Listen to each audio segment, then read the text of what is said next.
This is Cal, my combat achievement logged hardcore Iron Man. Cal is able to allocate levels and combat skills after completing a combat achievement. And what is Cal's ultimate goal? To kill every single notable boss in old school RuneScape.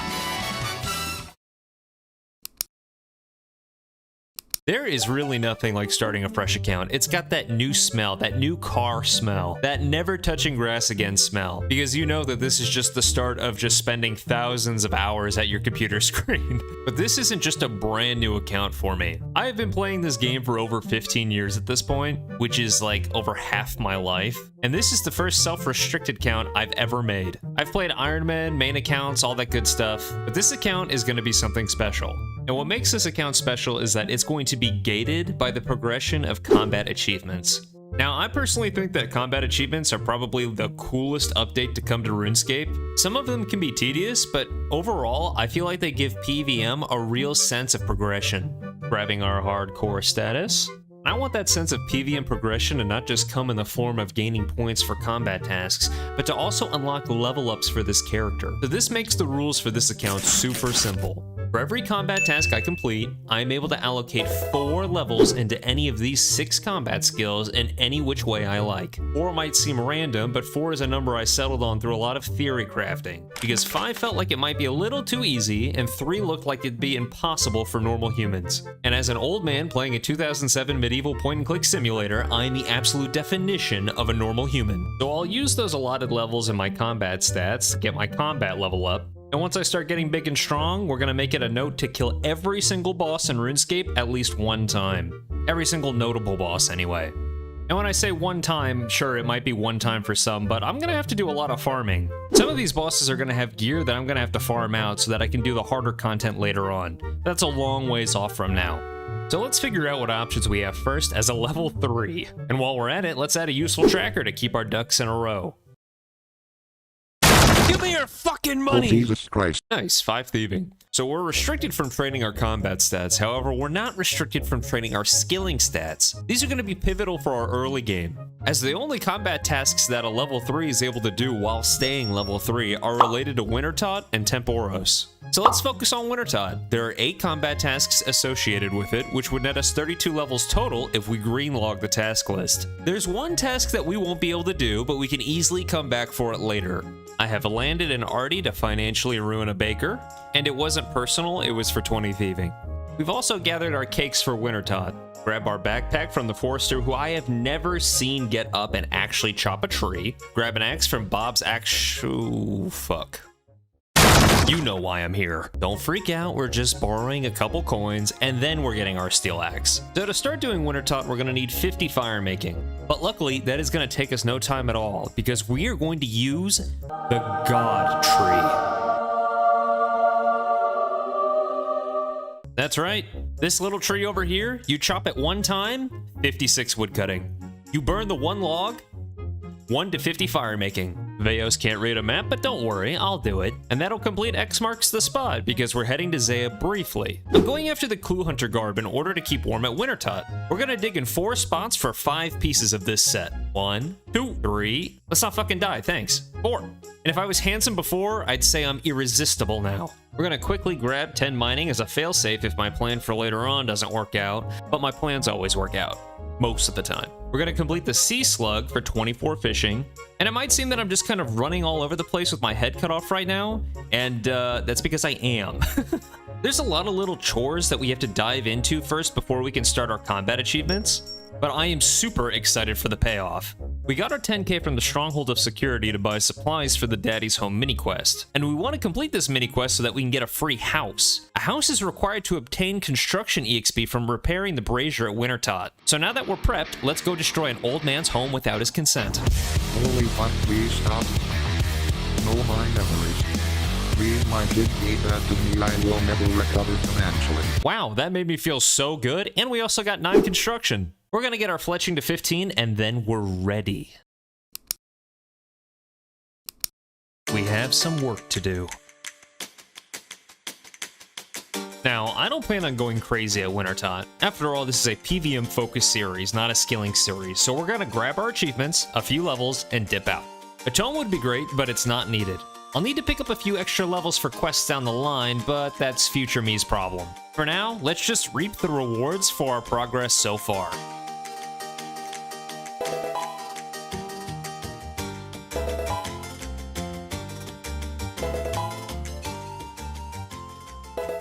Alright, now that we've banked up a few levels, we're gonna start Druidic Ritual. We need this quest to unlock Obor, which I need for the Mummy Combat achievement. The main monster that's gonna give us combat EXP off this quest is the bear, as we need its meat. We're also gonna have to kill a cow, a chicken, and a rat.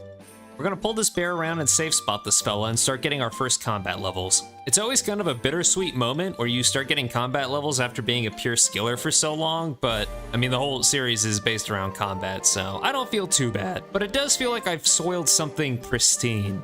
Okay, Jesus, this bear is a unit, like it would just not go down. So there's an example of how the system works. Here's an example of how the system works. That bear maybe used 4 levels for this quest, but whatever, it needed to be done. We're gonna be using a lot of magic early.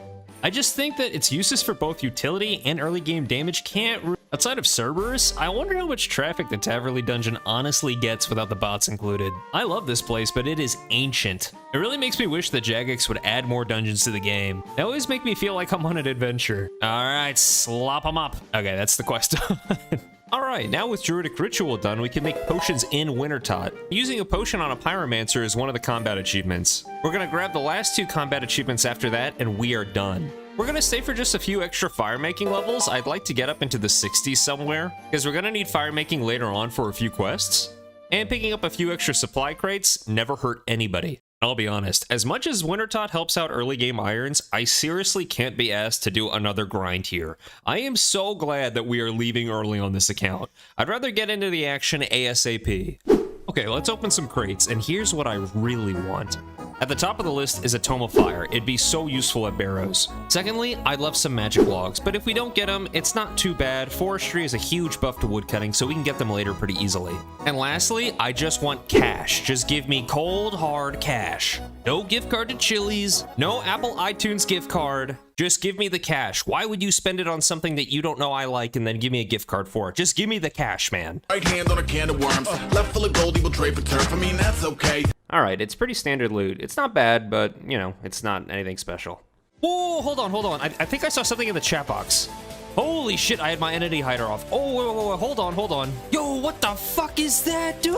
I'm like 65 firemaking with this thing. Oh my god, I have this on like every single one of my accounts. Like, why couldn't it have been a tome? Like, I know it's cool and I'm just bitching about it, but like, oh, come on. I was opening crates and not recording because I'm just dog water at YouTube, but I was not expecting this. And yeah, we finished up our crates. There was no tome, no magic logs. We just got the Phoenix. Like, it's the best dog shit we could have asked for, I guess. I'm just mad. I'm just mad.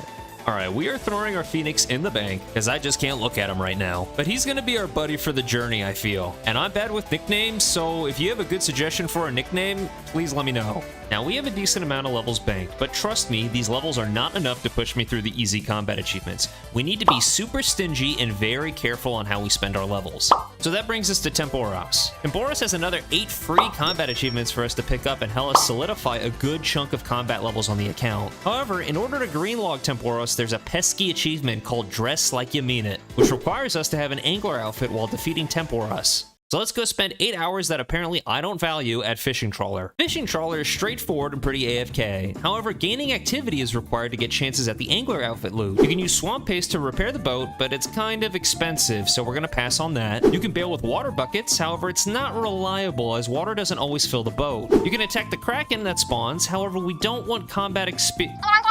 What's that? Attacking the Kraken is woodcutting EXP? Who the fuck decided that? Okay, I mean, like, I guess we're doing that one then. First to immerse in a pass out heat, facing him up with a moxie melt till he woke up drowning in tchotchke hell. We have our full set of angler outfit, and we finished it in 41 trips. The drop rate for an angler piece is 1 in 12, so we actually got a bit spooned. We're just getting all the luck on this account right now, what can I say?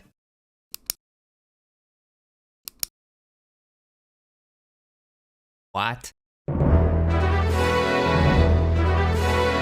An needed 35 fishing to get into here, and I had 34. I completely forgot. But we're in now, so we're good. So we are here to pick up all 8 of our combat achievements, and I don't foresee any of these being a problem. Most of these achievements were really easy, although the one that really stands out is Why Cook. In order to get the combat achievement Why Cook without a stamina potion, you usually have to do 4 rounds in one game of Temporos, and without knowing the exact amounts of fish that you need to fire or the exact method to do it, it actually is not possible. I had to look up a couple guides and give this a few tries, but we ended up cinching it, of course. And somehow the footage for Master of Buckets was lost, but don't worry, here's the challenge log. Of course we did it as well. And just like Wintertot, Temporos has a few items I'd like as well. The item I want the most is the Tome of Water. Unlimited water runes in an offhand is going to be great. Second up, I'd want the fish barrel so I can get 2 inventories of fish instead of 1. It's really useful for Karambwans. And lastly, I'll take the Dragon Harpoon. I don't need it that badly, but I mean, I'm not going to turn it down, right? All right, we have 45 reward permits, so let's just hit all the things I want right now. I am not coming back here, so this is our one-shot, one-up. Oh my, dude. I'm just too skilled. I'm just too skilled at the game. Don't call it luck, it's talent. Don't be mad. Just don't be mad. I'm not mad. We're gonna speed up through the rest of these rewards. It's standard stuff, but it's all useful and all good. And overall, our time at Temporos might have been short, but wow, was it ever worth it. Having water runes in the offhand is gonna be amazing for Ancients. It's just a really, really good early game pickup. I'm super pleased with this. Super, super pleased. All right, so that really wraps up the quote non-combat combat achievements end quote. From here on out, we're earning these achievements through strictly combat. So where do we begin? We need to begin by getting toxic, and no, not like your ex. We need to obtain a strong poison weapon. See, here's why. There are a lot of monsters that are resistant to magic, so we need an alternative for these monsters, which is going to be poison. While I don't mind gaining magic EXP, a ton of our combat achievements are locked behind Slayer. This is why we have to be so strict with our levels, because Slayer takes so much combat EXP to train. There are methods outside of combat to train Slayer, but we'll get to those later, and I'd rather use them as little as possible. So for now, let's focus on getting a poison weapon to deal with enemies that we'd like to save magic experience on. Because as an added footnote, magic is the only combat skill that still trains itself even if we don't deal damage. Splashing is still gonna net as combat EXP. So this just leaves us with one question. What poison weapon are we going to obtain?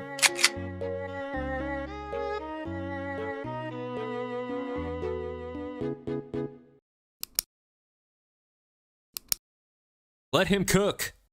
That was so lame, I'm sorry. Now we're prepping for the plan, and cooking just happens to be a happy little side product of what we're working on. What we're here for is this. Yeah, the gear's turning now. This is all to prep ourselves for a poison that deals 6 damage. The absolute best damage output for poison outside of Venom, Karambwan Paste. And all we need to obtain it now that we have 65 fishing is just a little quest called Jungle Potion and half the quest of Tybwell One-Eye Trio. Now the jungle is far from safe for a level 3. Almost every monster can either 2-shot me or poison me for 8 damage. And all I can say is wow. I am dangerous. I'm like a rose. I look and smell great, but be careful of my prick. This poison is no joke. It's gonna save us a lot of magic combat EXP. And we're going to immediately put it to use. There are 3 combat achievements I have my eyes on. Killing a fire giant, killing a hellhound, and killing a greater demon. However, each one of these combat achievements has the potential to get me killed if I sit at 10 HP, which means it's time for Witch's House. Witch's House is going to boost our HP up to 24, no longer in one-shot range of the monsters I'd like to grab some combat achievements off of. It's a fairly straightforward, fast quest. However, we're going to be poisoning the 4-phase final boss of this quest to save some EXP. I am so excited to put this thing to use. Let's go!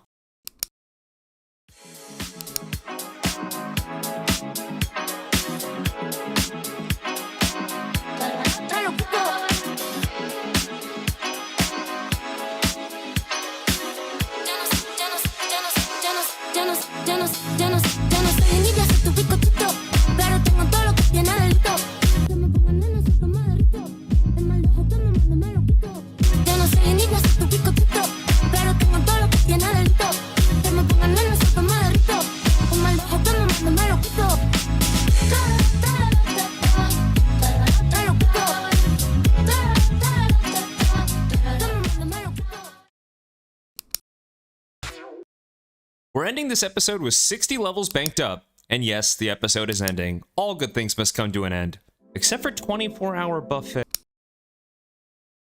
We are slow. No, not like that. Takes us forever to get anywhere. We're out of shape, and I'm really getting tired of it. A lot of teleportation methods that early game accounts can acquire aren't available to us due to combat restrictions that would take our path off course. Unlocking fairy rings requires Nature Spirit, which awards defense experience that if we pick up, we're screwed. Unlocking higher level teleports with magic would be nice, however it'll cut a lot of levels close in the near future, which I'd rather not do. Acquiring an Arty Cape would be, would actually be pretty good, actually. Yeah, an Arty Cape would be good. That way I can stop ping-ponging all over the map. But to complete the Arty Easy Diary, we need some good old-fashioned walking quests, which I'd like a little extra energy for. So we're gonna train everyone's favorite skill, agility.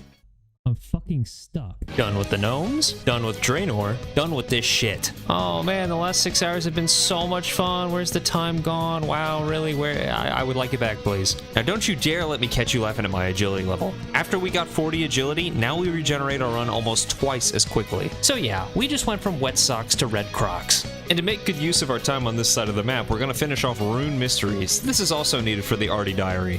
And thus begins another long, arduous journey back to Arty to begin Plague City. Between theory crafting, doing my best to be efficient, and grinding, I have a lot to juggle. But luckily, I'm good with balls. Let's do Plague City. It's a straightforward quest where you go into a quarantine zone to free somebody and potentially cause an outbreak in East Arty. We're the good guys, right? And with Plague City completed, we need to do Biohazard next. Biohazard is another quick quest where we start off needing to reclaim Elena's stolen research equipment, which is guarded by a guy who has no health bar. I actually don't know what the hell is going on with this NPC. I wanted to poison him, but I couldn't get his HP to show up when flinching him, so I just opted for magic instead.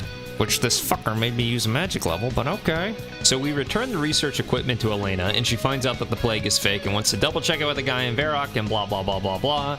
So we go back to Varrock. But now that we're in Varrock and we need to head back to Arty to speak with Elena, this is the last time we are ever going to have to walk to Arty. Once we get there, we can finish our diary and we can get our cape.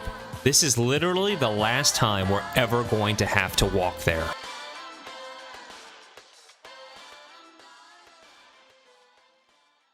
Cool. Why didn't you just use the fishing trawler teleport? It would have been fat. Moving on. We tell the king, and so yeah, that's Biohazard complete. We just have to clean up a few more tasks in Arty, like selling this guy silk imported from across the street, and we're done. We have the Arty Cape, and while it's a small, silly little achievement, it has a huge impact on our gameplay. Now we can teleport to the Ardoin Monastery whenever we want. That's unlimited prayer. And overall, just a really useful teleport. While I'm here, I'm gonna grab 28 Thieving. While this might seem like an arbitrary number, it's the best way for me to get nature runes from this chest locked upstairs from the Arty market. Each successful steal, I acquire 1 nature rune, which I may end up needing later for some of the combat achievements. It's a nice ace to keep up our sleeve. Alright, now that our traveling woes have been taken care of, we aim straight for the throat of today's goal, Barrows. But first, we need some resources. You know, I've always thought about going outside and doing some real work. You know, getting my hands dirty and working a field. But honestly, this is probably the same thing. Real life, RuneScape, who cares? I think that my grandpap would be proud of me working this field, virtual or not. Alright, 15% Hesidius favor. Now I can stop pretending to enjoy menial work, said the RuneScape player. We're bumping up our favor so we can thieve the fruit stalls in Hesidius. Yeah, for some reason we need favor to steal from these people. I don't make the rules, I just play the game. And yes, this is all in prep for getting us one step closer to Barrows. Oh, and who is that? That's right, it's 200 death runes. Very cute. I ran a name poll last episode for our phoenix that we acquired. I'll reveal the winning name later, but for now, we need to raise cats. And since you guys had so many great names for the phoenix, I figured phoenix name, cat name should work for both, right? So say hello to our first bundle of runes, Moltres Jr. It's a perfect name for a cat. And this is the part where I request more names for future cats, because I'm sure most of you know a cat that you'd like to turn into 200 death runes sometimes. I know I do. Okay, I got completely sidetracked. However, we picked up 43 Thieving and a lot of energy restoring strange fruit in Hesidius, so we're now ready to move on to Advanced Crime.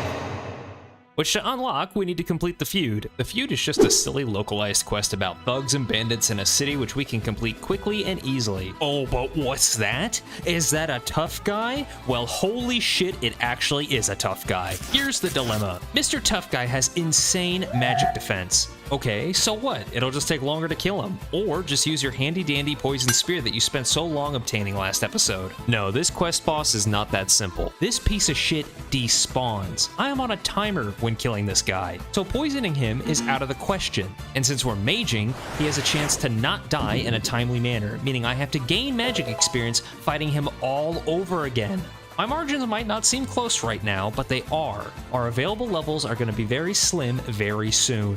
So what's the alternative? Well, the alternative is to just not finish the quest. At this point in the quest, I've already obtained the ability to blackjack, so I could just walk away at this point and just gain money blackjacking. But this is going to be a reoccurring theme, man. I just cannot walk away. See, it's in my nature to finish. It feels super unsatisfying not to. I'm sure a lot of you guys understand. So because of that, I have to commit to killing this guy. Plus, super later down the line, this quest is going to be required to be completed anyway. Alright, we have already sunk 2 levels into our first attempt. This guy is literally one shot at this point. I am begging that we do not have to do this fight over. Dude. Oh, my dick is so small right now. Holy shit. Okay, our second attempt is looking pretty good. We've only had to expend 1 more magic level. He's very low again, and I think we're good on time. 2 attempts is not bad. Just please. Okay, just 1 more? Please, just 1 more. He's fucking running. Okay, I need to stand up and I need to go take a walk. We tried another 2 times, spending 4 more levels before I said that was enough. Now that I'm recently 23 magic, it's time to grab Water Bolt and increase our max hit by 2 over Fire Strike. We barely have enough money to buy 100 Chaos Runes, which is roughly 2 attempts with Water Bolt. But at this point, I'm knee-deep in the sunken cost fallacy. I can stop anytime I want, trust me, but we're going to finish. I know for a fact we're making good time right now. Jesus, are we at a water park? Like, what is this splashing? Towards the end of the kill, I always just get nervous about time, even if I think I have a lot. Just please hit. Oh, thank God. I'm just feeling relief instead of even satisfaction. I did not want to try this again. I started with 100 Chaos Runes. I wouldn't have had enough for another attempt. I would have had to have spent the last of our cash on more. So we lucked out there. So with the 15k Thieving experience quest reward, it pushes us over 45 Thieving so we can immediately start blackjacking for money. Was this worth the 5 attempts at the boss combined with an 8 total magic levels spent? Probably not. But I'm stubborn and I actually calculated it in. Even with the quest boss setback, we're still in an okay position to continue. The bottleneck coming up at Barrows shouldn't kill the account. But we have a new problem. Rana. Get out of the way. This is peak blackjacking. You set your camera up in a position where you don't have to move your mouse whatsoever to both knock out and pickpocket. The only problem is that Rana is circling this house like a shark, and every once in a while she steps in front and messes up the whole rhythm. But that's okay, because we're only here until 50 Thieving. And yes, this is all still for Barrows. When you're not even level 30 yet and you plan on going to Barrows, you can't really be over-prepared. It is time to unlock the swamp. To get into Mauritania, we have to do Priest and Peril.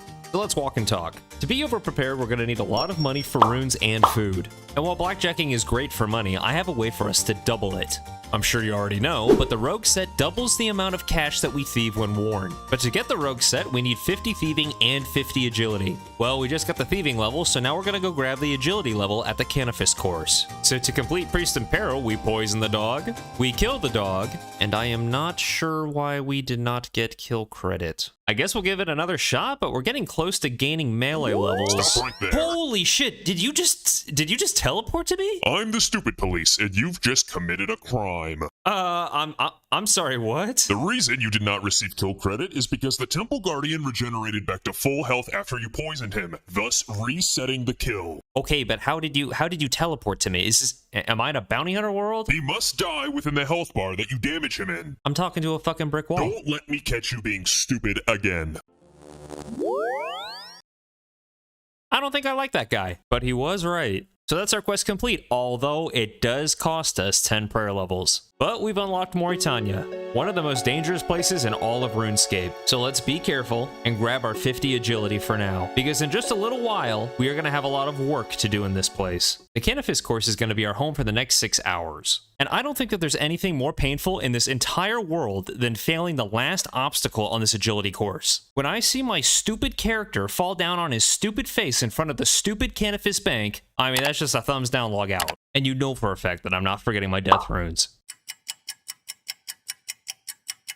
Okay, yep, get me the hell out of here. Who would have thought that running in circles for hours would make me lose my mind? But with 50 agility, we can move on to the Rogue's Den. And I'm actually excited to play this minigame because I downloaded a plugin and it's gonna play itself. Now, if you haven't played the Rogue's Den minigame, it's essentially just running through a pre-planned path every single time to go and try to get a piece of rogue. There's 5 pieces that we need to obtain, and every time we finish the game and make it to the treasure room to crack the vault, we have about a 40% chance to get a rogue equipment crate. Okay, here we go, first one. Whether or not we get the crate, I am just happy to not be a canifus anymore. Don't call it luck, it's skill. Guess who forgot to record run number 2? That's okay, 2 for 2. I know I've been lucky, but I have a good feeling about this one. Alright, in the future, I'm just gonna shut up. Run number 4, last time was a fluke. This luck is genuinely, like this account's luck is good. Number 5.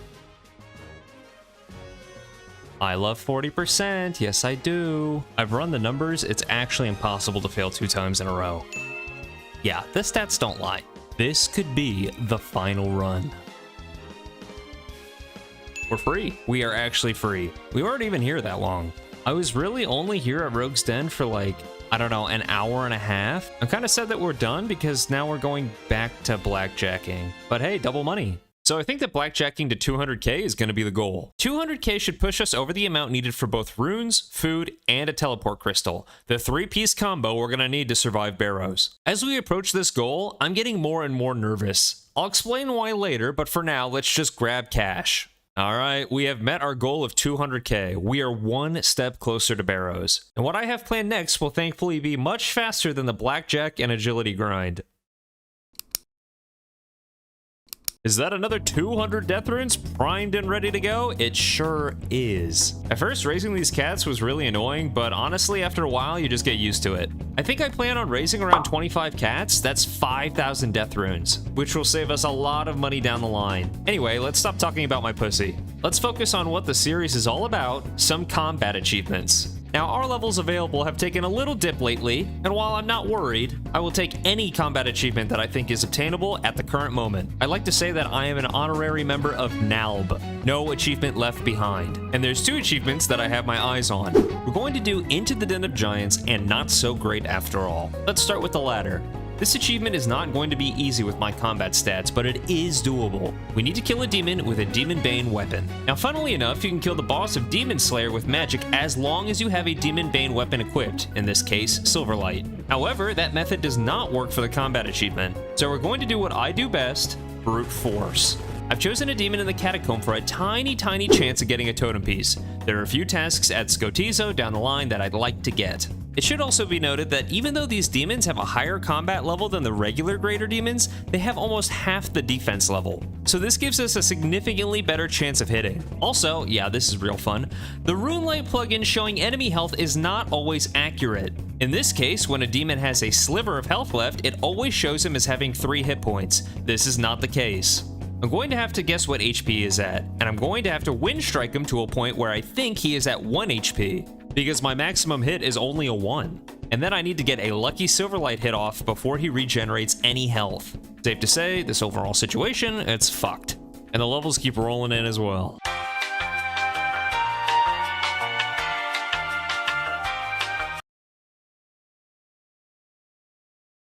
No, no, no, no, no, no, no. Oh, holy, dude, that was so lucky. Oh my god. Like we are actually done. Oh my, this took so long. This was just 25 minutes of judging what health he was at and then being wrong. Oh my god. Luckily, the Den of Giants combat achievement is a lot easier to obtain. We just need to kill 3 different kinds of giants in the den and we're done. Okay, with those 2 combat achievements out the way, I feel a little bit better. We've increased the buffer with our levels available, which means now it's time to train prayer. Almost every combat achievement going forward is going to require that we have at least 43 prayer for the protection prayers, Barrows included. Now originally, the plan was collect baby dragon bones, but that would have gained us too many magic levels. And unfortunately, this is a realization I had after I completed all these quests and obtained an anti-dragon shield. I guess at this point I have it for defense. I'm willing to see any silver lining here. And while that was a massive time sink, I do have a solution for our prayer woes. The Wilderness Graveyard, home to 6 big bone spawns. Yeah, we're not going there. It's low risk, but I've got an even better plan. The Shazian rework that happened in June of 2021 added the Giant Pit, home to 3 big bone spawns. These big bones are what we will be picking up. And in order to reduce how many bones we have to pick up, we're going to do a few prayer quests first. The first one we're going to do is Recruitment Drive, which had us punch a boss for over 1 hour, and also gained us 2 attack levels. Very not happy about this outcome. But we did gain 3 prayer levels out of it, so it wasn't a complete waste. Also, this is a quest that, yeah, you've heard it before, we're gonna need for later. Next was the Restless Ghost, which got us to level 18 prayer, losing another 4 available levels. And finally, we move on to the most important quest, Ghosts Ahoy. We're gonna need to use the Ectofunctus to sacrifice bones, and the Ectophile from this quest is gonna give us ease of access. Ghosts Ahoy netted us level 22 prayer, losing us another 4 prayer levels. And now that we've completed as many prayer quests as possible, let's go pick up 739 big bones for our protection prayers. My legs are sore. I'm so tired. Picking up these big bones is hard work. Banker, how long have we been at this? 10 minutes. This grind sucks. Luckily, it's only about a 2.5-hour grind. Now, as I run through this pit, these giants smack me on my ass. And while it's not concerning because I have a lot of food and health, if I were to DC, that would be the hardcore status. So I picked up this little teleport crystal that Jagex added into the game recently. And I've configured it as to where if I am in combat for 10 seconds and I am not putting in any inputs, I automatically teleport to safety.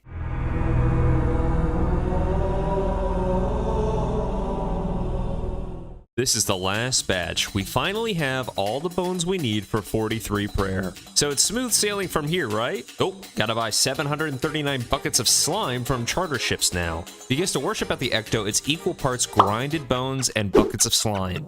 Okay, we're done with the slime. Now can we get our prayer? Yes, but it's extremely slow. We have to grind the bones and then offer them. A trip looks like this. Teleport to Ecto, grind bones into a pot, teleport to Artie, grab slime, teleport to Ecto, offer, repeat. 37 prayer, that's protect from and oh my god, what is happening to our levels? 40 prayer for protect from range, and yeah, these levels are not cheap. And finally, 43 prayer for protect from melee. Yeah, our levels available took a little hit there. This is why we gotta go to Barrows, because it has a lot of combat achievements that we can do to give us some more available levels before we run out very, very soon.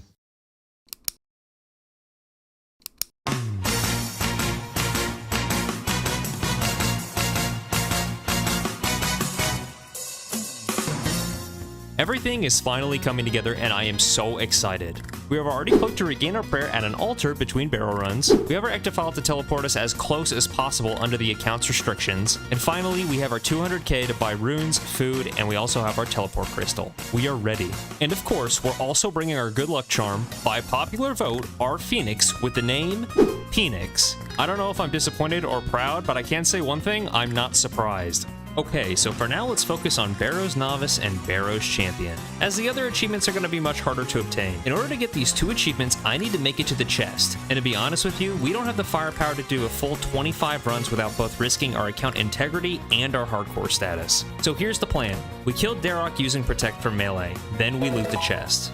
Well, why do we do this? Well, all the Barrows brothers can 2-hit me, except Dagannoth. He maxes at 29 at full HP, and I only have 27 HP. Let me clarify why we need to kill him then. When running through the underground crypt, Barrows brothers that you have not slain in their respective rooms can attack you upon opening doors. If I open a door and Dagannoth is there and I don't have prayer and I click my teleport too slowly, it's very possible that I'm just dead. Let's not do that. Instead, we're going to kill Dagannoth. Enter the underground crypt, knowing that he can't spawn down there now that he's dead, and eat through any damage knowing that it cannot one-shot us, and loot the empty chest 25 times for our 2 combat achievements.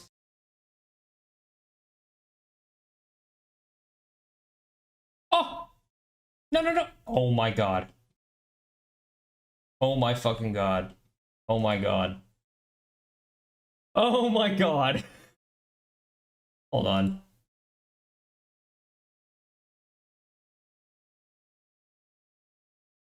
Perfect. Much better. Oh my god. There's no fucking way. Dude, oh my god. I'm genuinely upset. Fucking sarcophagus, dude. I should probably be dead. I really lucked out that I killed Dagannoth on that last hit. If I hadn't, my character was stalled because I misclicked the sarcophagus hitbox. and Darok maxes a 57, more than twice my HP when he's at low HP himself.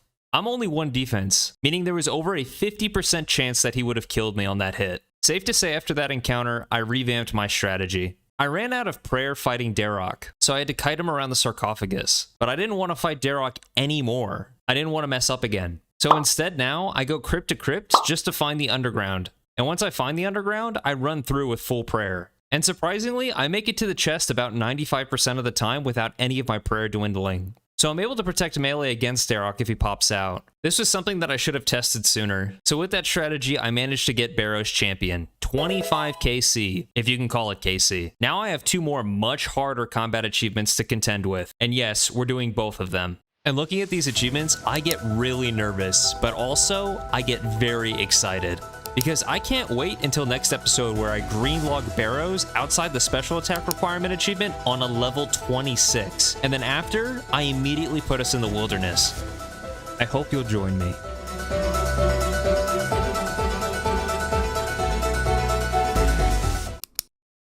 Hello? Is anyone there? Jesus. Hello, Cal. I was doing an episode recap and I felt a really sharp pain on the back of my head. Who are you?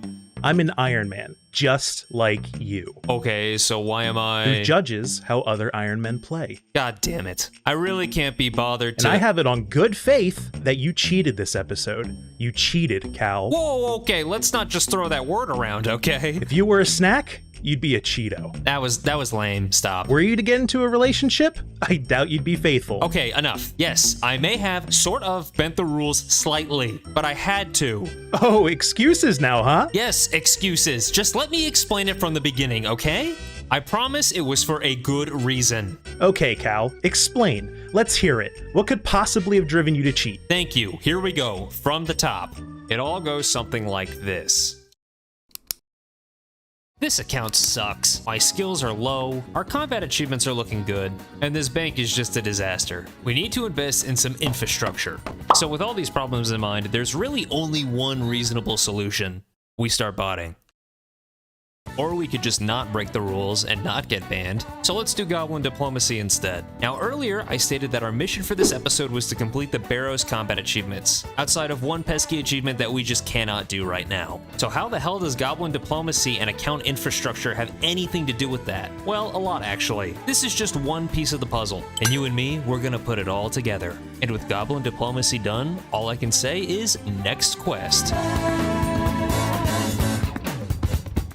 We're going to do the Lost Tribe quest. This is a quest that came out in 2023, and it's a quest about people who live in tunnels. It was released to be a parallel to the real-world problems where people who can't afford housing will inevitably have to move underground. Kinda dark, but I dig it. This is the first official quest in the Ham series, which funnily enough is my favorite quest series in the whole game. I just really love Lumbridge, and running around and meeting characters here, it just brings a lot of life to the area. But we're not doing this quest because I like it, we're doing it for the most overpowered weapon in the game.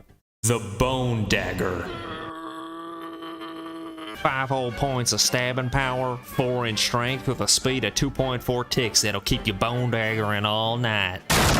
This right here is a feat of goblin engineering. This video isn't sponsored by the Bone Dagger, but I just really like the product. So with that, that's the Lost Tribe and the Bone Dagger completed and acquired. And we're starting to shape up, so let's talk strategy. For some of these combat achievements at Barrows, we're going to need to kill all 6 brothers. And while I am incredible in my own way, I'm going to get my ass kicked attempting to kill them without proper prep. My biggest hurdle, by far, is killing Aram. So let's do some really boring math.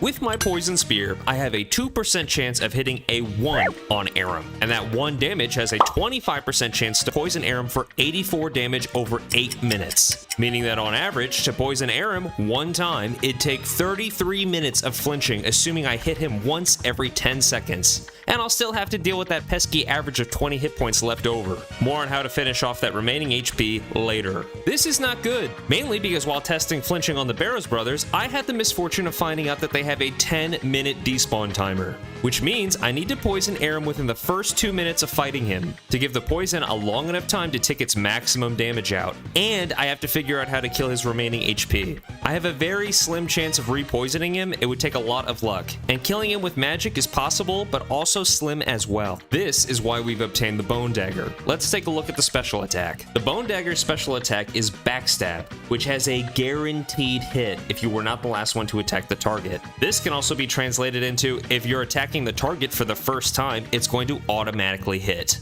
Which means if we poison the dagger, we can just spawn Aram, guarantee a hit, and then if he doesn't get poisoned, just reset the kill. So it'll take an average of 4 tries. Amazing. This will take no time at all. But we need to poison our Bone Dagger, and I know exactly where to get some. I want the best weapon poison. Weapon poison ++. Why? Because back in episode 1, I said something very stupid, and I'm here to correct it. Prep ourselves for a poison that deals 6 damage. The absolute best damage output for poison outside of Venom. Caramboine paste. Big dumb idiot. Caramboine poison does not do the most poison damage in the game. It deals 84 points of damage total. Weapon poison ++ deals 105. The reason I thought that they dealt the same damage was because both of them start their poison damage at 6. However, weapon poison ++ takes the 6 damage more times than Caramboine does. So we're getting an upgrade. A weapon that can't miss with its special attack and also does more poison damage? Fuck yeah. So let's take the first few steps towards getting it. First, we need to do Shield of Arav, which we're already almost done with. We just need our half of the certificate, and can you believe these jokers are trying to sell this shit for 100k? That's funny.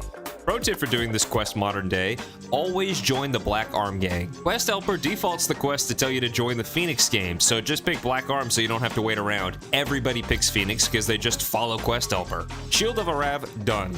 We did this because if you complete the Shield of Arav quest, you get an EXP lamp from Midas at the museum for 1000 EXP. We're going to need this antique lamp in a minute. Let's quickly do Client of Karen, which is just a running simulator quest. Which reminds me that I went from 50 to 60 agility in my downtime to help with quests like this. I just wanted graceful, but yeah, you've seen people grab their graceful before. And with Cardio of Karen complete, we gain another 1k of XP in lamps. So what are we using these on? Hit points. I need hit points XP. And gaining hit points experience without gaining combat experience is actually really tough. So we grab these lamps to go from 27 hit points to 29 hit points. So let's just add that piece to the puzzle. Oh, and why do we need this?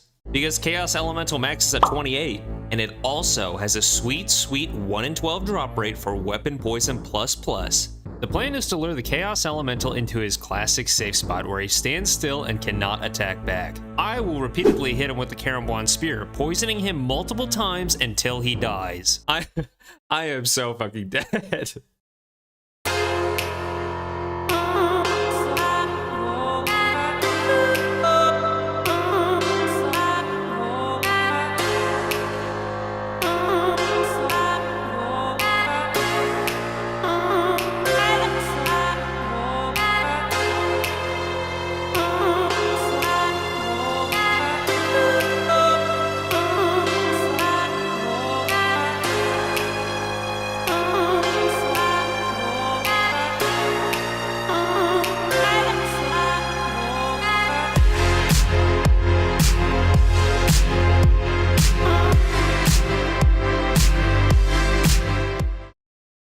I want to delete this footage. I want to say I disconnected, or I was PK'd, or my power went out, or I was hacked. I want to say anything rather than show me fucking this up like a total idiot. I brought combo food knowing that I could tick eat if I needed to, but the problem was that I ran into Chaos Ellie and I stacked too many of its attacks at the same time. The death is completely my fault. I should have also been praying magic, but without access to prayer potions, I wanted to keep as much prayer for the slim chance I ran into a PK'er. So yeah, this really sucks, but I'm not going to wallow over it. I fucked up, but the best part about fucking up is learning to accept your mistakes and move on. So when it comes to this account, of course, I'm going to keep moving forward with it. This was never a hardcore series, but it was nice to have it while it lasted. And I'm sad to see it go so early, but at the same time, I'm not overly surprised. Because the challenges that I have ahead of me are extremely difficult, hardcore status or not. And the theory crafting around this account is what makes me really want to play it, not a status that I could lose to a DC. Or being an idiot. What I'm really trying to say is that it's going to be okay. Fellas, it's not gonna be okay. Just when you thought things couldn't get any worse, they have. I've hit Chaos Elemental about 8 times in this position, and I have not poisoned it 1 time yet. Could this be unlucky? Yeah, maybe. Is it?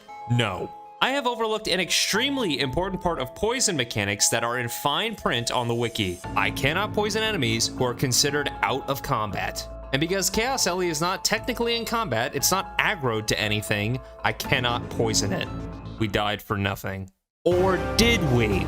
Because now I'm going to resort to one of our 5 backup plans. You mean resort to cheating? Listen, I really want this weapon poison ++. Using a main account to aid your iron is cheating. I agree to an extent. I want the account to be self-sufficient in completing tasks, but I don't mind using a main to speed things up. So you're okay with using a main, as long as the task would be possible without the main? The main just speeds up the task is what you're saying? Exactly.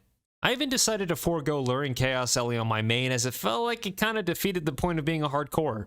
I want to play the account with as much integrity as possible while also being able to complete tasks in a timely fashion. I mean, I'm still going to judge the way you play. Okay, fuck you. This is what I did. You didn't seriously think I'd risk everything out here on only having one plan, right? So let's find a plan that's going to work. The first plan I'm going to mention is flinching the Chaos Elemental traditionally. I can poison him with this method because in this method he's aggroed to me. He is technically in combat. I'll repeatedly poison the Chaos Elemental for sets of 84 damage, but this is extremely RNG dependent, meaning one cookie cutter kill could take as long as 4.5 hours if I'm lucky. Because the Chaos Elemental will continually regenerate HP, this is projected to actually take much longer. Safe to say, this method fucking blows. But it's guaranteed success and a last resort if the other plans don't work out. So let's search for other options. Option 2 is confirmed to work for non-Ironmen. However, I'm not convinced it will work for this account. Here's the plan. Vengeance is a spell that reflects 3 force damage from the target back onto the attacker. Vengeance also counts as neutral damage, meaning that it does not contribute to a kill.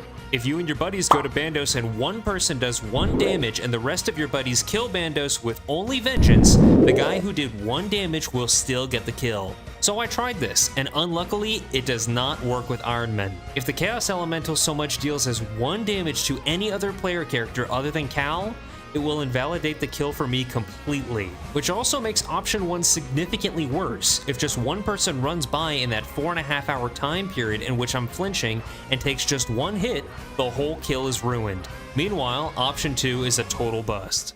Option 3 is the last option we have before we have to put in some serious work, but I have a good feeling about it. We're going to gather rings of recoil. Option 4 is a process. I have the most faith in this plan compared to the others. I think it's going to work. However, we need to gather a few things. First of all, for this method, we're going to be using the Bone Dagger. Remember earlier how I said its special attack has 100% accuracy as long as you were not the target's last attacker? We will be abusing this. Secondly, we need to do the quest Death to the Dorgishin. This quest is required to unlock the Bone Dagger's special attack. I also love this quest because we get to meet Goblin Jesus. I wanted to wait to do this quest until after we picked up some combat achievements off the Chaos Elemental, as this quest grants 2,000 range DXP, bumping us up to level 13 range. I am extremely uncomfortable cutting things this close with our account integrity, but drastic measures blah blah blah. And we also need to add level 74 Hunter to the list of things to do as well. So we did the museum mini quest to boost ourselves to 9 Hunter, and we're gonna skip to 74 because this is not a skilling series. Next up, we need to fight the bots in Puro Puro for a chance at catching Ninja Implings. Ninja Implings drop Weapon Poison ++'s little brother, Weapon Poison Plus. This Weapon Poison is what we'll be using on our first Bone Dagger. You can probably see where I'm going with this. The Ninja Implings have a 1 in 19 chance to drop Weapon Poison Plus, so we might be here for a little while. The strategy is to turn on our notifier on Roulette for when one appears on the screen, then continuously hop worlds until we find one. You might think that the difference between Weapon Poison Plus and Weapon Poison Plus is not substantial enough to warrant all this effort with Chaos Elemental. We should just be satisfied with Weapon Poison Plus. this weapon that we're making is not just for Chaos Elemental or Barrows. This is going to help us in many, many places, so I want this bone dagger to be absolutely as strong as possible. Plus, that bastard killed me, so I am not leaving without my trophy.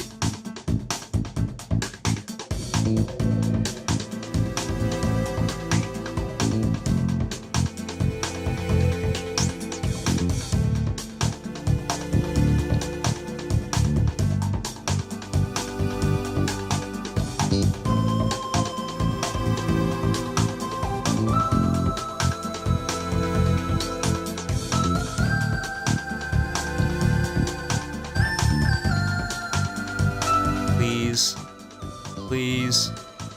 Oh, there is no way.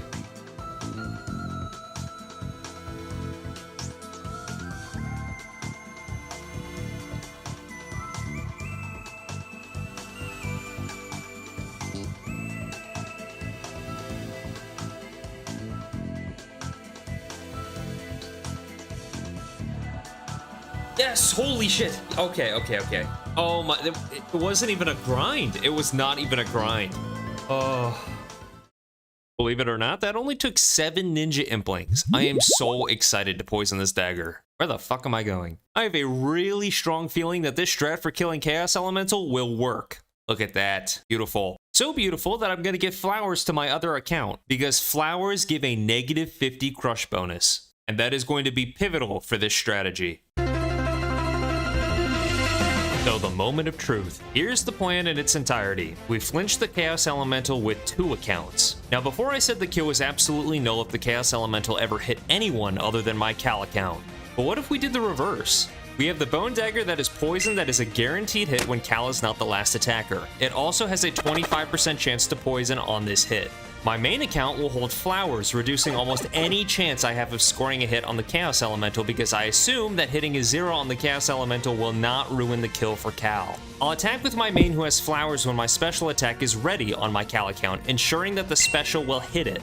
I'll alternate between these 2 accounts attacking and special attacking. Overall, this will roughly take about 16 to 20 special attacks on average, which is about 40 minutes per kill. Not bad compared to the 4.5 hours flinching with just the spear. The only thing that can mess this up is if the Chaos Elemental hits another account other than Cal, so I'll have to use Cal to lure the Chaos Elemental as well. From there, it's just time and RNG. I pray this fucking works. I should mention that I can also hit a 0 with the Bone Dagger special attack. However, the attack still counts as a hit, even though I did 0 damage. This hit still has the same chance of poisoning as a regular 1 damage splat attack would. Think of it as the same thing as magic. With magic, you can splash and miss completely, but sometimes your animation for hitting your magic spell will go off, and you'll still hit a 0. This is the same principle. And luckily in this case, our 0 special attack managed to poison the Chaos Elemental. I hit it with the flowers, and I hope I don't get the null symbol. Okay, I hit another 0, but the special attack still went off. Hopefully that reapplied the poison. Okay, a 5. The poison's been reapplied. We just have to do this a few more times. Oh my god, please, please. I am on the edge of my seat. I am praying that this will work. The mechanics out here have been so janky. Will things will work or not? I'm just so anxious that, like, for some reason this is not gonna work. Oh, please.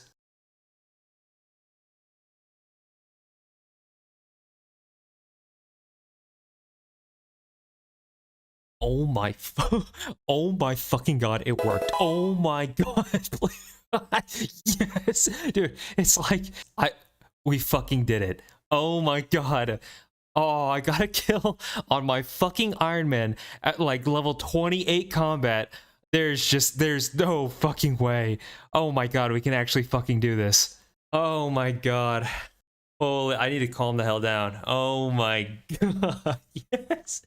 Oh my god, yes.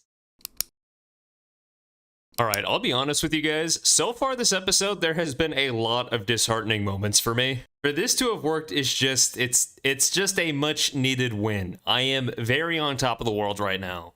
But this is just one of the hurdles that we're going to have to jump over. If we go on drop rate for Weapon Poison++, this is still an 8-hour grind. That's only if there are no interruptions and no mistakes along with the average RNG. And the wilderness is not exactly known for being a calm place. However, Chaos Elemental is pretty far out of the way, so we shouldn't get that much traffic. He's gonna be so upset when he finds out I don't have a spade.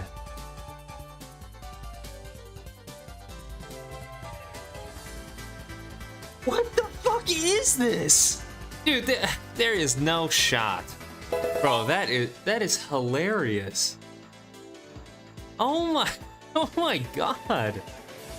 How fucking useless. Oh my god.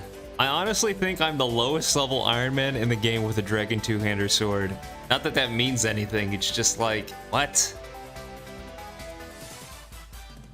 Why can't this thing's drop table be any better? Do not. Oh my. Dude, fucker, man. We weren't that far into this kill, but dude. Weapon poison, please. Garbage. More garbage.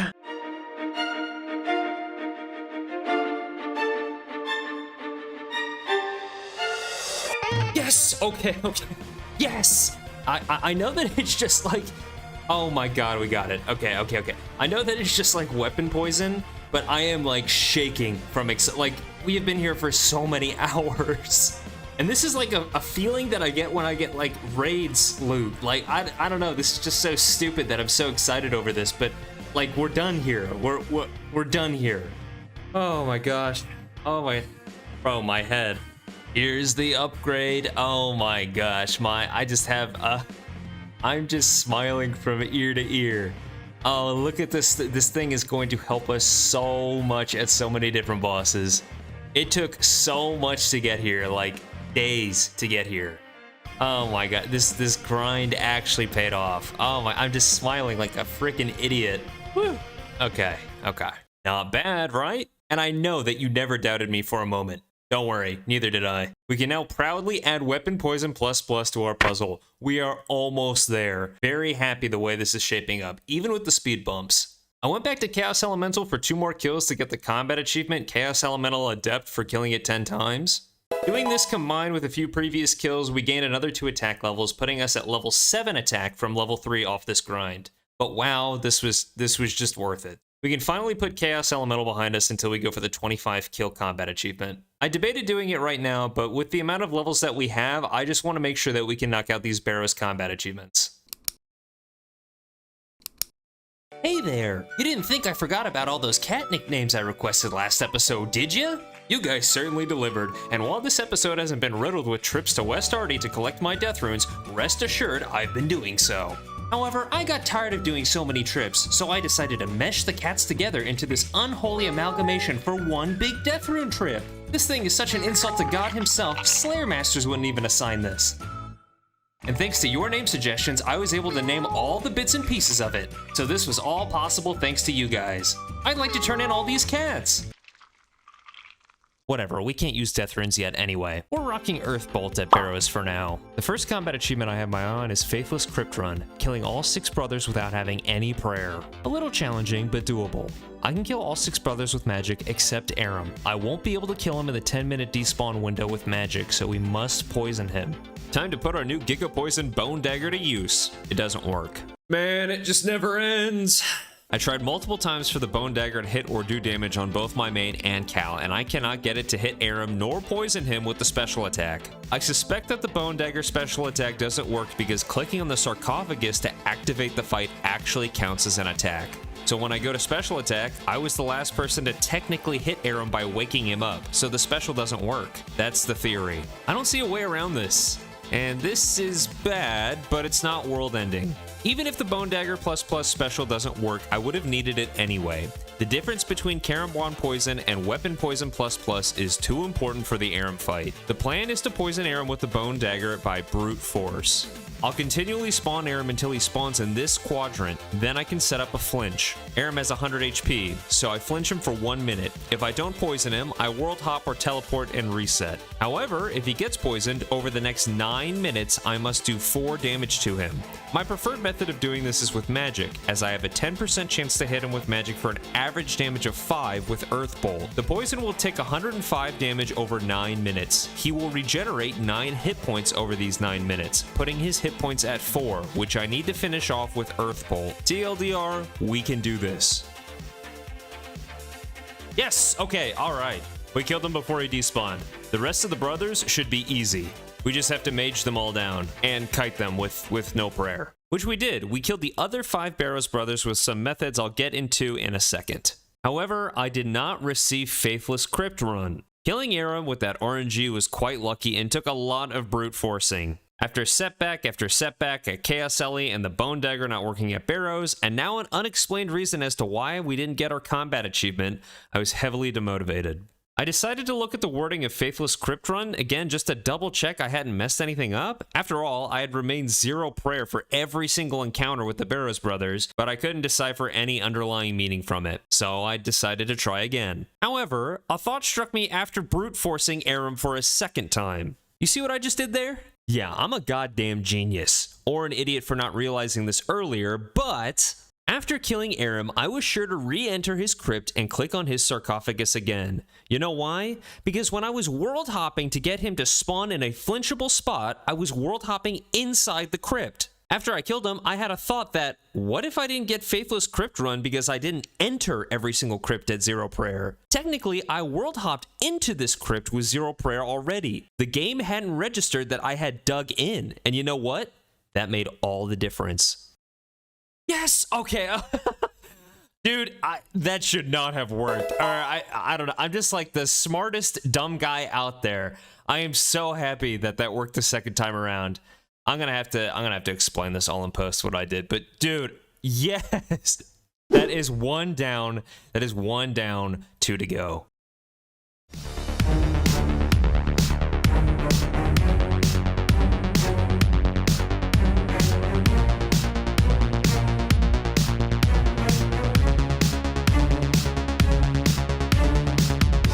Okay, Melee Brothers, it's time to catch me if you can. I don't have snares that are worth using, and I'll need to manual cast to save an extra tick when casting spells at the brothers. I need to be tick perfect for all the brothers to succeed. One mistake is roughly 20 minutes down the drain depending on how far into the run I am.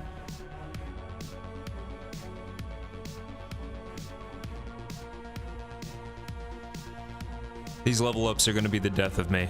But after getting into the rhythm and doing our best to be tick perfect, we managed to get our combat achievement with relative ease on our 3rd try. That one was just annoying. That one was just annoying. We got 1 left. Oh, okay. I did not think that this place was going to give me this much trouble.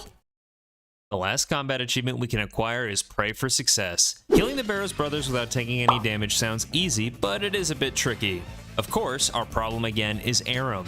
We need to poison him again within the first minute. However, when we flinch him to hit him with magic, there's a problem. Flinching with ranged methods of attack does not work in most places. Aram is unfortunately not flinchable without him hitting you back if you flinch him with magic. A small but weird mechanic worth noting is that when flinching with magic, the flinch will work if you splash, but the target will attack you back if your magic attack lands. It's gonna take us a long time to kill Aram, roughly 10 minutes. Meaning we won't have prayer as the crypt drains it. How are we gonna hit him with magic without him damaging us back? Well, earlier you saw that we collected some prayer potions off ninja implings. We could go hunt some more and just brute force a full inventory of prayer potions, but that seems a bit wasteful. I have a better idea. Gingerberries. Oh yeah, final piece of our puzzle. Gingerberries restore 1 prayer point, meaning I'll stock my entire inventory full of the little guys and eat one when I attempt to attack Aram. I'll flick my Protect for Magic and quickly go back to my safe spot and repeat until we've dealt enough damage with both magic and poison to kill Aram without taking any damage. The rest of the brothers, we just use our prayer potions to pray against them and mage them down. This was a fun one. I had to think a little bit outside the box for this one. This was a fun one. Very cool that we got to use Gingerberries. I like that. We had a ton of tragic things happen this episode. We lost our hardcore status. Many of our plans didn't work out the way we wanted them to. But at the end of the day, we stuck to our goals and completed them no matter the cost. I think it's time for a little rest and maybe a stroll in the park.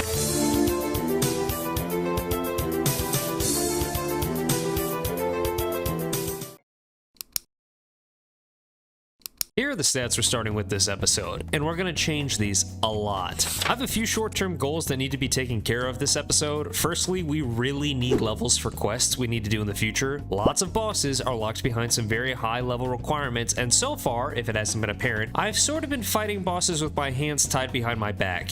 It's been rough, and I've been a punching bag. But with some levels and quests, we can start to remedy this problem. Secondly, we need 55 magic to solve our money issues. High Alch is going to be a huge asset for us.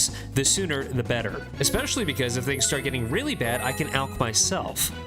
Thirdly, and finally for the short term, we need to get our farming and crafting set up.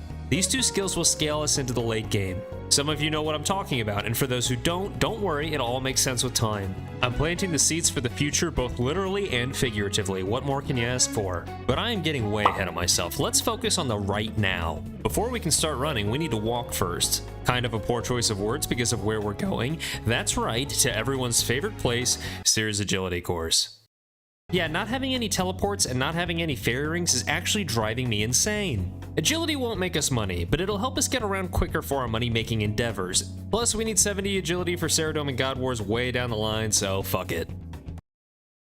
I take it back. With that 60 to 70 agility knocked out, we won't be training this skill again for a while, thank God. Bright side is that at level 70 agility, we go from 0 energy to 100 energy in 5 minutes and 15 seconds without graceful. It's amazing. Okay, let's go do something that's actually fun. So fun that I could stay there for like 2 days. We're talking about that amount of fun. How the fuck is this fun? The desert is my least favorite area of the game. You could say the prequels had a profound effect on me, but we're stuck here for now. We need 20,000 buckets of sand. This is gonna set up our crafting grind using molten glass, so I'm gonna need to get comfortable in this heat. 20,000 buckets is gonna get us roughly 85 crafting, and it's going to solve our money problems down the line. 5,000 buckets in. The reason we're rushing this early is because, believe it or not, we're starting Slayer quite soon, which means Dragon Stones for Glory Amulets. 10k buckets. And of course, 85 crafting means that we can spicy stew to make the Fury Amulet, which is more important than you might think. Our defense is going to stay low for a very long time due to level restrictions and prioritizing damage, meaning we need to pick up the best gear we can, which Fury has a great stat block. 20,000 buckets. It only took about 2 days, but it'll be well worth it. We also went from 30 to 60 mining for a very important quest, but that's for another time. So for now, we're going to leave the desert heat. I've been called to Falador for a pest control problem. Now, I'm not normally inclined to help others, but apparently Giant Mole has some combat achievements that we can pick up. I've even heard rumors as crazy as the mole running around above ground. That'd be crazy. But not as crazy as doing this boss at 32 combat, so whatever, it doesn't have to make sense. We're gonna aim for the 10 kill count combat achievement here, and whatever combat achievements we pick up along the way, we'll gladly take. We're here because we need to pick up some levels to boost our magic up as high as it can possibly go for some objectives down the road, and this seems like a good place to snag a few. Our strategy? Oh yeah, it's boning time. I have fallen in love with our Bone Dagger Poison ++. This combined with the flower method from last episode, we're kind of unstoppable. If you don't know what the flower method is, we used it extensively last episode, and the TLDR is, we abuse Bone Dagger's special attack accuracy in combination with the negative stat bonuses from flowers on an alternate account. Say that 10 times fast. Also, see last episode for my opinion on alt account usage. It's not as abusable as you'd think. This method is the same thing we used for Chaos Ellie, so I won't waste either of our times. It's just a little bit more annoying as there's more traffic down here. I do want to note that I've turned on this handy dandy little combat task notifier to let us know when we failed a task. Like for instance, we just failed Hard Hitter. And I'm excitedly coming up on our first KC that we're gonna get some tasks off of, and oh, that's weird. I thought we failed Hard Hitter. Didn't realize that Jagex opened up an Italian restaurant underneath Falador with endless spaghetti. Seriously, if anyone can explain this, please go ahead. I obviously know the answer, but I just want to test you guys. Seriously, explain it for dummies. How did we get this achievement? I know I shouldn't question it, and neither should you. We just picked up a triple combo for our combat achievements, avoiding the little arms, nobody took any damage during the mole kill, Hard Hitter, the mole died in 4 instances of damage, and finally, why are you running? The mole did not burrow more than twice. 12 whole levels for killing this guy once. We're rich. Just kidding, these levels are gonna get nuked later on by quests. Now our goal is just 10 KC. Nothing can stop us. Except this guy. He stopped us. Oh, and my main stopped us too, apparently. Yeah, I just hit with flowers. I guess my main is just a beast. So much that it happened for a second kill in a row. He's just ruining everything. Getting 10 kills here should have only taken about 5 hours.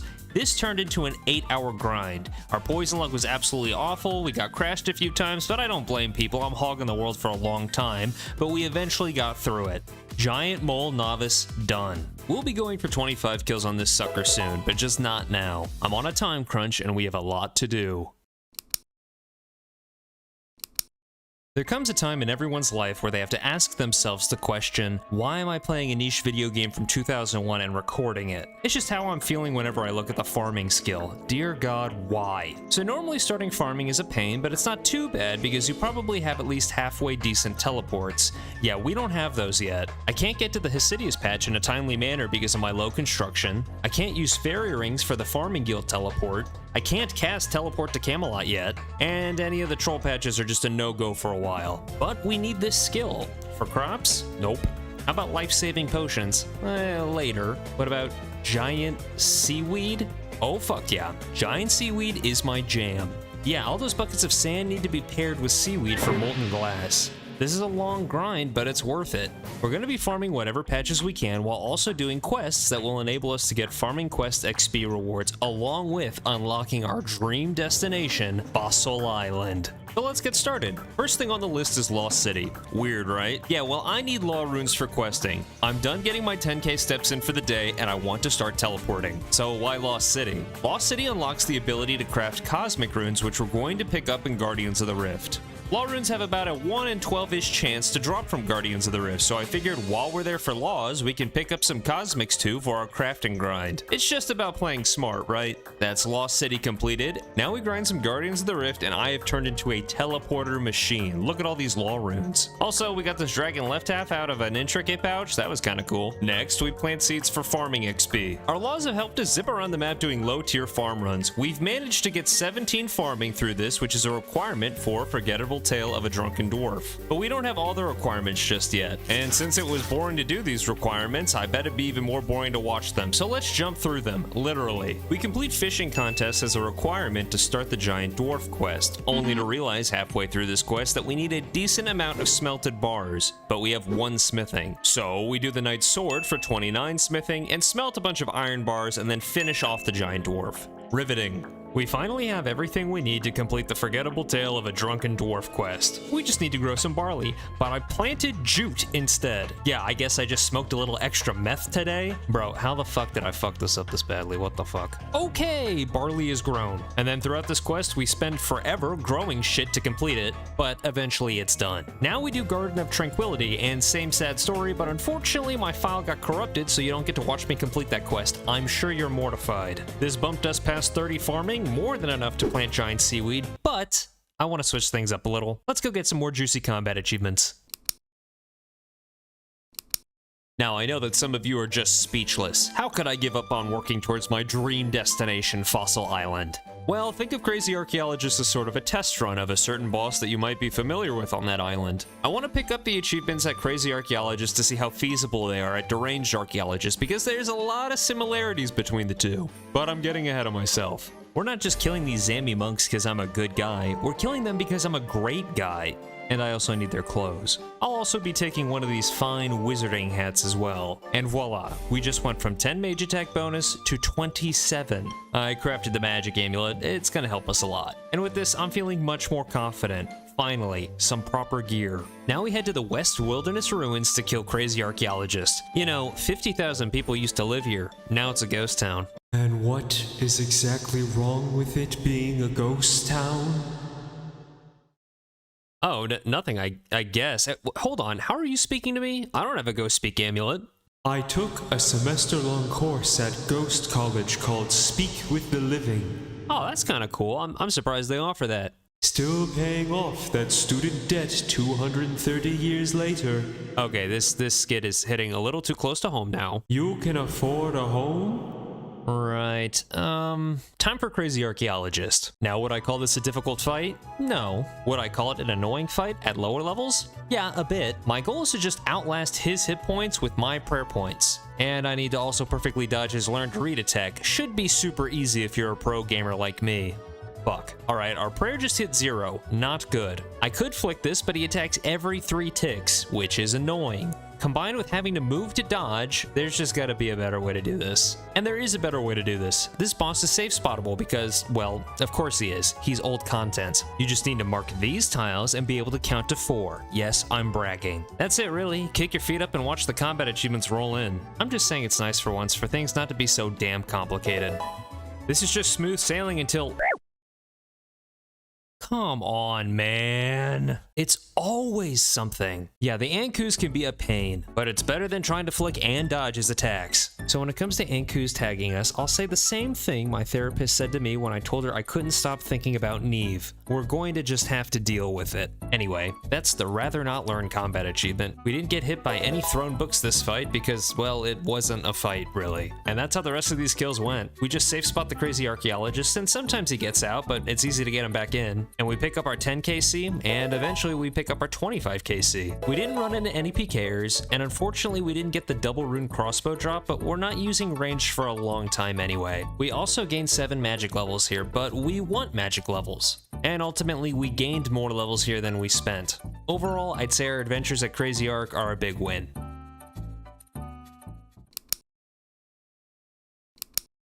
Our chapter at Crazy Archaeologist has come to an end, and what's the decision on Deranged Archaeologist? It's definitely doable. The Crazy Archaeologist barely outlived my prayer points with his hit points when I was using Firebolt. Now, I got 49 magic at Crazy Archaeologist, and now I can use Water Blast using all those death runes we've been saving up. It's a pretty big DPS increase. And yes, if worst comes to worst, I'll prayer flick the Deranged Archaeologist. It's always been an option, just one I wanted to avoid. But that boss fight is for the future. We can't even get to him yet. We need to unlock Fossil Island first, which is why we're doing the Dig Site quest currently. This quest revolves around taking tests in order to finally be able to excavate and dig into an underground cavern that reveals one of RuneScape's greatest horrors, Mage Training Arena. Oh yeah, we find this Zerosian stone or whatever as well. Cool, quest complete. I also decided to take a small detour and do Shades of Morton for a little extra herb lore experience. It never hurt anyone. And I'd tell you what this quest is about, but I honestly have no idea. I came to this town, didn't save it, completed the quest, and left. Yeah, you can just refer to me as Hero. We also got 24 herb lore out of it, so dub, to be honest. Next, we're gonna do Tower of Life. It gives us 1,000 construction EXP, and we need this. Getting to Fossil Island is great, but if I don't have access to a bank there, it's a bust. And to build a bank on Fossil Island, we need 21 construction.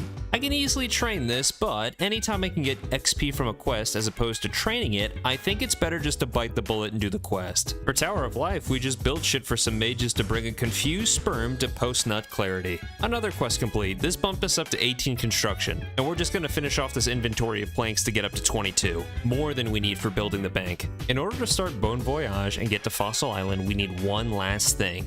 100 kudos. And we currently have 95.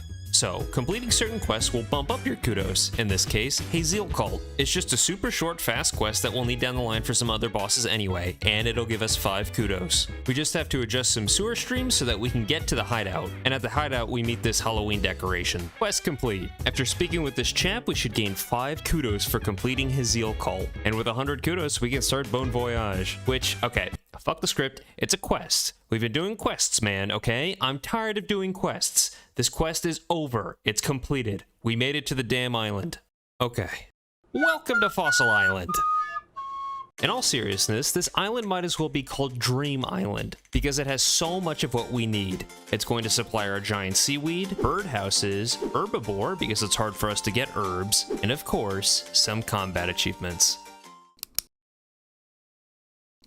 Okay, we have finally made it to Deranged Archaeologist. Well, not quite. First, we've made sure to unlock the mushroom transportation method on the island. It's just always useful to have. Next, we need to make our way to the Deranged Archaeologist, and I'll be honest, why the fuck is it so hard to get to such a lackluster boss? You need both an axe and a rake to either clear vines or chop logs to get through this swamp. You can also get stabbed and poisoned by the plants, and you have to deal with tar monsters that attack with a typeless attack, so it'll always hit. Like, why? Why? But thankfully, after all that, we're at the Deranged archaeologist. We're going to be grabbing all of his combat achievements. Also, weird side note, he has no idle animations, he just stands there menacingly. It's also worth noting that there's no way to safe spot this boss. Lynching him or cheesing him with the log will trigger attacks that hit you regardless or increase his defense infinitely. Now you can counter this by using poison, but it's very slow and there's no reason for us to venture into these methods because we have the stats to take this guy normally.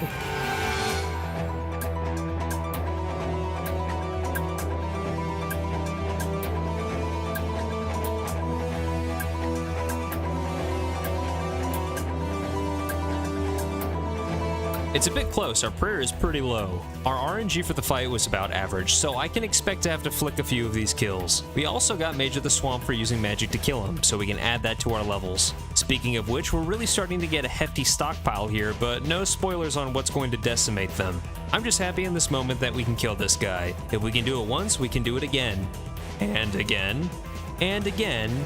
And holy shit! A brutal reminder that we're low level and complacency is the enemy. And yeah, I ran back between every run to get prayer, so this took a couple hours, but of course I got all the achievements. I'd rather be illiterate, not getting hit by a single book, the 10 kill count novice achievement, and finally, the 25 kill count champion achievement. And honestly, after all that, I really am feeling like a bit of a champ.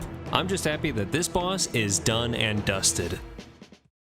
Now, during our Deranged Archaeologist escapades, we gained 4 magic levels, pushing us from level 49 to 53. However, our levels available don't look quite right. We have 42 combat achievements. With our rules, we gained 4 levels per combat achievement for a total of 168 available levels, which of those we've used 114, which should leave us with 54, not 51. Math was never my strong suit, and if you can go back into the episode and see where I fucked up, brownie points to you. But I have a really cool solution that I am so happy to announce for this. Now hold on, I know that I'm throwing a block of text at you with this, but let me summarize. A commenter by the name of Cool Scatter came to me with the idea to make a plugin to track progress, which I'm happy to announce that you can now download on the plugin hub right now under the name Combat Locked. This was completely their idea and all their work, so a massive thank you to Cool Scatter. The plugin comes with features able to customize the Combat Locked account settings. Firstly, it displays your current levels available for you, so you don't have to do any math. Secondly, you can set how many levels you'd like to gain per combat achievement. I play with 4, however, maybe you'd like to play with 5 or 6 or 7. Or if you're a theory crafting god, maybe you can even crack the code on how to play with 3. This plugin also comes with built-in warnings on your skills tab to let you know when you're coming close to leveling. So fucking cool. If you'd like to play a Cal account, join the calga.cc. The plugin has already had quite a few users download it and give it a go, so if you'd like to try this game mode and theorycraft with others, or if you just like to chat and find a place to chill, please feel welcome. One last thing about this game mode is that it's fun on any account type. Non-iron, iron, ultimate, or even succeed where I failed and play on a hardcore. My goal is to kill every boss at least one time, but maybe you have a different goal in mind. Again, massive thanks to Cool Scatter. I always hate this part of the episode. I hope you do too. It's ending and there's not shit we can do about it. We've stockpiled a lot of levels this episode, and next episode we're gonna grab a few more. I'm really excited in the near future to share the giant tasks ahead of us.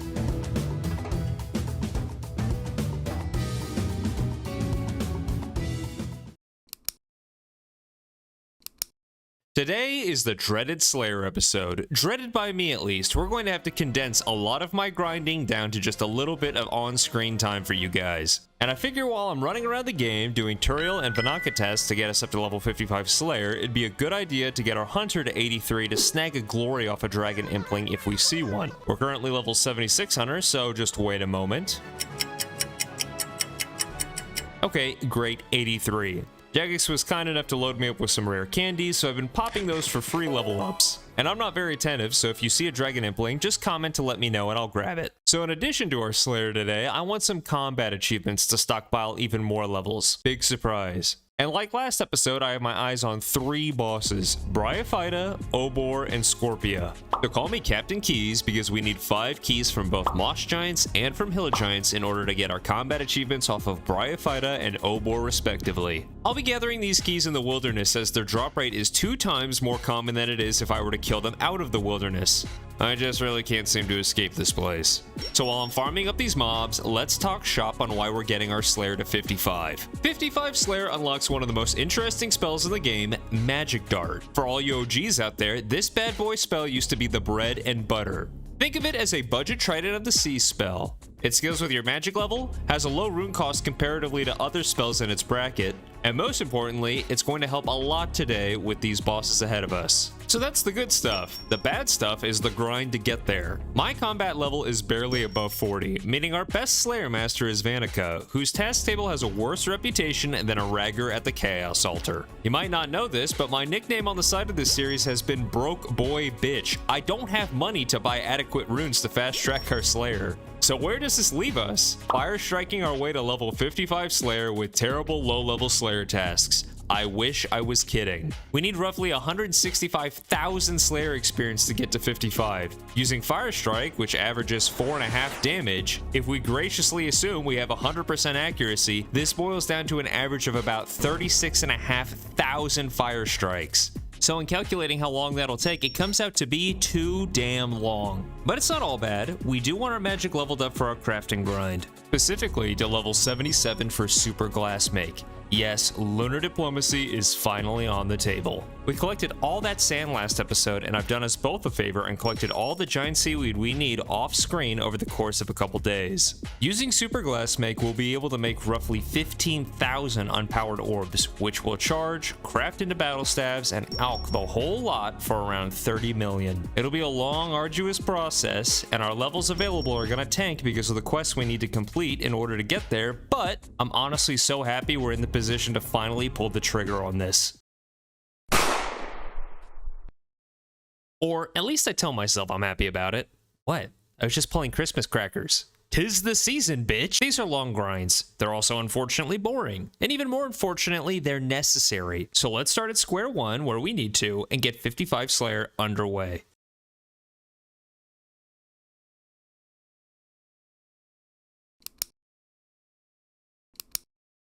Alright, it is time for bossing, as I sit here in the Rogue's Den cooking soda ash. Just wanted to throw the heads up that in the background, I'm going to be training crafting.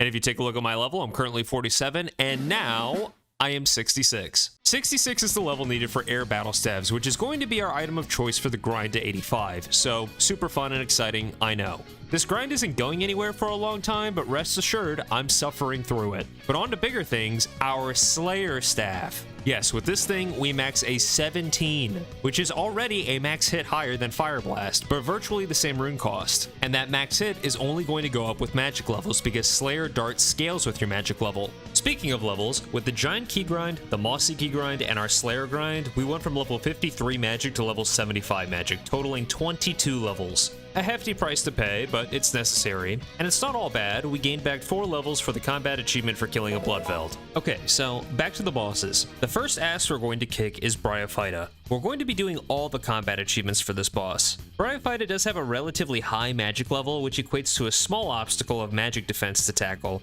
However, with our new upgrade, we shouldn't have anything to worry about. This boss has a whopping 7 combat achievements tied to it, so we're seriously about to cash out. The plan is to walk in, attempt to poison with the Bone Dagger special attack, and then kill the boss using magic. We're going to have to poison one of these kills because it's a CA to finish off Briaphida with poison. Just another reason I'm so happy we picked you up, Bone-chan. I take that joke back. I don't want the Bone Dagger to be sentient. The first thing I did was do Quick Cutter ASAP, felling all the Groots within 3 seconds.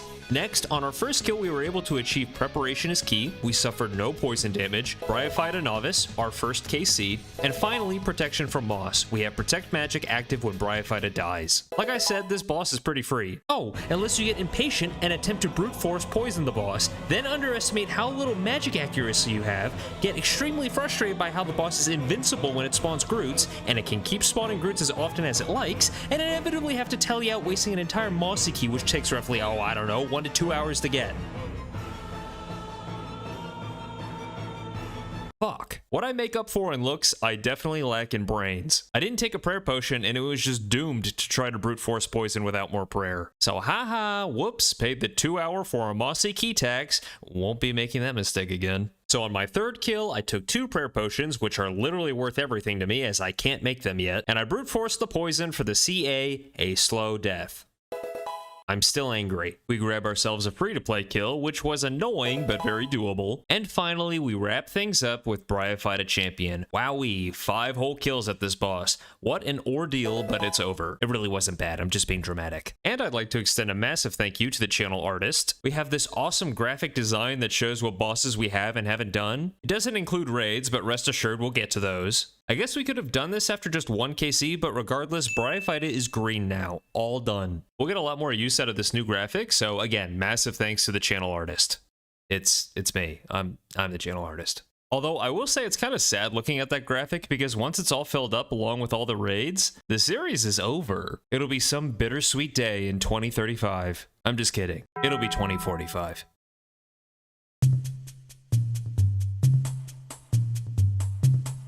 Our next boss we need to tackle is Scorpia. This boss relies on snares and freezes to an extent, especially when using magic, so we'll be going for 3 out of the 4 combat achievements as I don't want to spend too long here. We can come back when we're stronger. I did a test run of this boss with the goal in mind to get a feel for what supplies I'd need for killing it, and we have good news and bad news. The good news is I got the CA No More Guardians, where we get a kill without killing the Guardians. The bad news is we need prayer potions for this boss, which I can't make because we're only 28 herb lore. And because I have no more prayer potions after the 1 kill I used for the test kill, I need 38 herb lore real quick.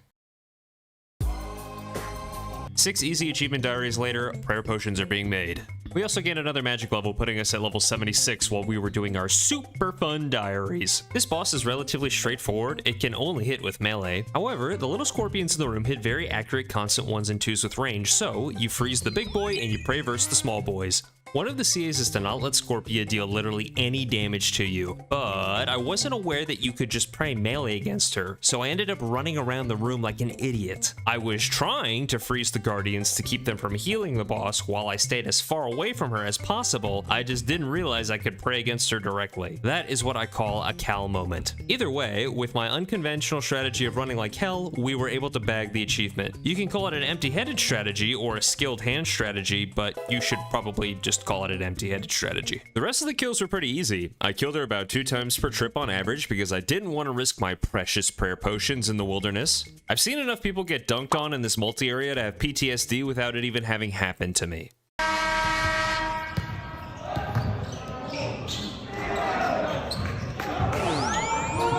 So I kited Scorpia for the kills, prayed melee when she got too close and refroze her, and 10 KC easy. We'll be back for 25 when I have more potions and time to spare, but for now, we can mark Scorpia as green as we've bagged a kill on her.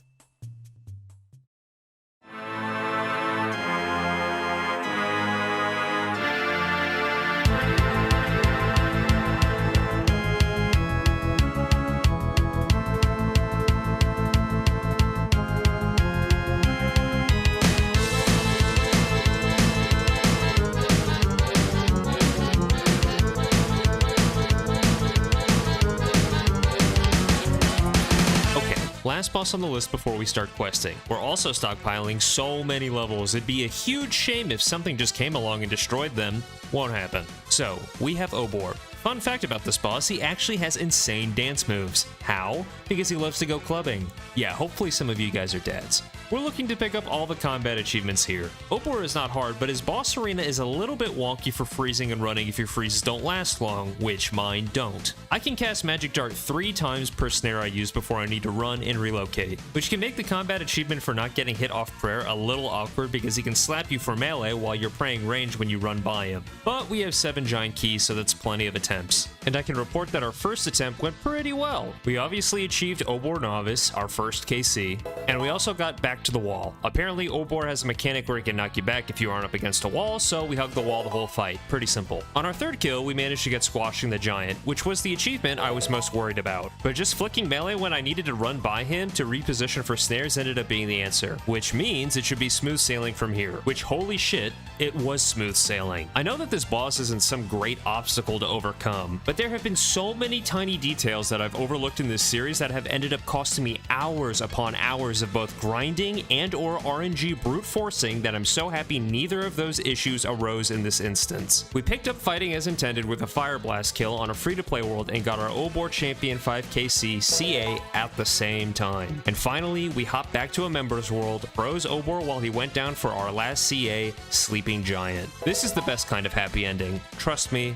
I'd know. That is all the Obor combat achievements completely done. We also scored a kill here, so Mr. Editor, mark it off the list. I'm also Mr. Editor, but I like to call myself Editor-in-Chief at the very least. Anyway, enough stalling. Time for pain. Now, I'm going to divulge some information about what direction I want to take the account here. It's no surprise that we've invested a lot in the mage skill, and we'll continue to do so for a little bit. But other than a few scarce KC achievements that we've skipped out on, the only combat achievements we really have left are a lot of high-level bosses and high-level slayer monsters. The early game is essentially over. I've picked up all the combat achievement scraps I really can, and I'd say magic was the right choice for it. With that being said, we're going to continue to use magic for a lot of content going forward, but this is where the path diverges a little bit. We're going to do the Fremnik trials. Now, some of you know what's going to happen to me when I finish this quest, and yes, I'm sad about it too. When you look at our levels available, you probably see, wow, we've literally got a 99 bagged. That's huge. This should be easy. If I wanted to fire strike to 99, that could be a strategy. But we're unlocking lunars, so it's not going to be the strategy. I really want to start dipping into range levels soon, because ultimately a Bofa is going to be what helps us out with so many achievements going forward before we have to invest into our melee levels. The tricky part about doing a lot of these bosses going forward is that quests are needed,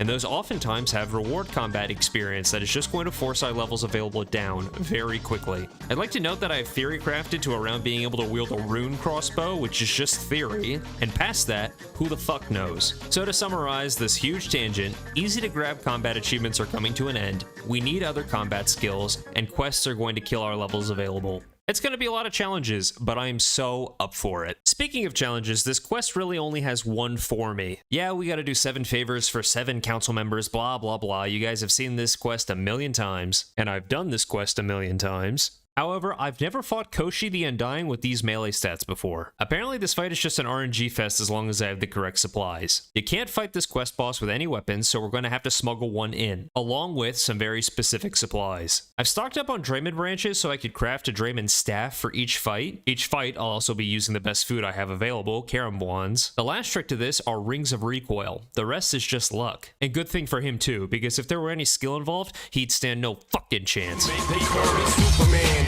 Leaps on hoes in a single bound. I'm single now.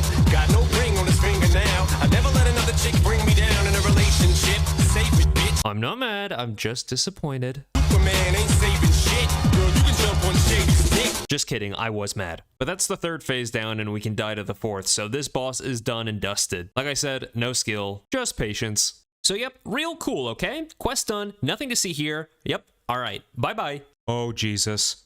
Oh, God, please no.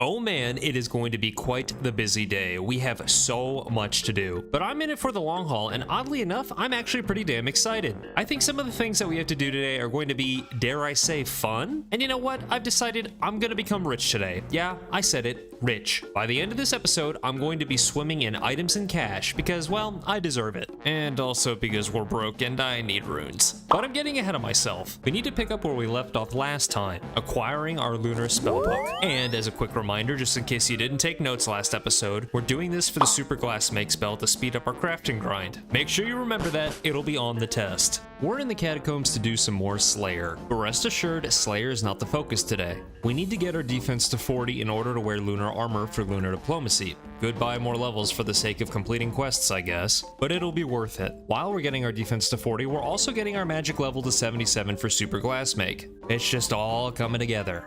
And after some defensive casting of Slayer Dart, we achieve our 40 defense requirement, which also tanked our levels down to 34 available after all that training. Our last requirement for Lunar Diplomacy is a quest that came out all the way back in 2003. Can you guess it? Shiloh Village. Terrible quest. Wouldn't recommend. And with that, we're ready to start unlocking our second spellbook. I'm feeling so magical. I'm pretty torn on my opinion of Lunar Diplomacy. As a kid, I thought it was one of the coolest quests in the game, and as an adult, I realize it sucks. Sometimes the truth hurts. This quest is needlessly long, but the explanation of it doesn't have to be, so let me give you the spark notes. We try to get to Lunar Isle, but there's a curse preventing us, so we lift the curse. Side note, if you did this as a kid, you know that this part alone took at least 1 hour because of these damn sigils you have to find. We get to the island just to be told that we have to leave the island to go bash our heads, I'm sorry, I mean our Drayman staff against all of the elemental altars. Then we go back to Lunar Isle, which is a pain. I don't have a teleport, I have to run up from Camelot. And as soon as I get to the Lunar Isle, we're sent on errands for some pajamas for the sleep ceremony to get into the dream world. With all this done, we can finally enter a dream. And here's where the quest gets nuts. And by nuts, I mean chopping logs, rolling dice, doing emotes. Fellas, this is not what I get up to in my dreams, I'm just saying. Like, am I crazy for thinking that there's a lot of wasted potential here? Whatever, quest complete. The bad taste this quest has left in my mouth has immediately been replaced by the good one because we have our Lunar Spellbook. So with Super Glass Make acquired, let me break down what the first part of our objective is. I've mentioned it a few times over the course of a couple episodes, but this is a huge upgrade for the account, and most importantly, I'm actually pretty excited about it. We are getting an Amulet of Fury this episode, meaning we need to get a +5 boost from level 85 crafting to get to 90. Now, I've stockpiled sand and seaweed to craft 16,000 uncharged orbs, which is going to aid us in getting to 85 crafting, and acts as a huge stepping stone towards the overall goal. The Super Glass Make spell is to speed up making the orbs. But first things first, I have to craft 1,500 astral runes in order to be able to cast Super Glass Make because your boy is broke and we still cannot buy runes. But I don't mind, they don't call me Crafty Cal for nothing. Actually, they don't call me that at all. Alright, astrals are done, so now we can start Super Glass making some uncharged orbs, right? Wrong. We need buckets of sand and seaweed. Well, we have the seaweed, but my buckets of sand are in Sand Grinder Jail, and it's going to cost about 600k to get them out on bond. So where can we find 600k on an Iron Man who's completely broke, but has a decent agility level? Yeah, everyone's favorite place. This place is evil. Unnecessary evil. Good lord, I hate this place. Agility Pyramid gives us 10k per run, so the 600k we need is 60 runs. I can do about 20 runs per hour, making this a 3-hour grind. And this may seem like a short amount of time, but there's scientific evidence that time moves at a rate 4 times slower than normal here, so God help me. See you on the other side.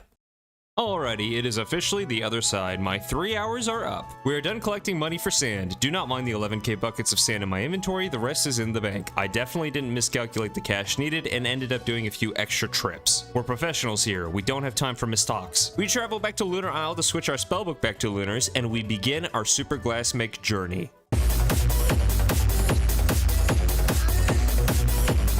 Alrighty, we've managed our 14,000 molten glass. This should actually be enough with how many orbs we already have from our 66 crafting grind from last episode. Now we just have to get all this molten glass blown up into orbs as well. Where is my fast forward button in real life? Many hours later, we are done, which means it's time to power these orbs. I've mentioned it before, but for a quick reminder, we're going to be doing air battle staves, which requires air orbs. And like all other charged orbs, air orbs require 3 cosmic runes per orb, meaning we need a grand total of 48,000 cosmic runes.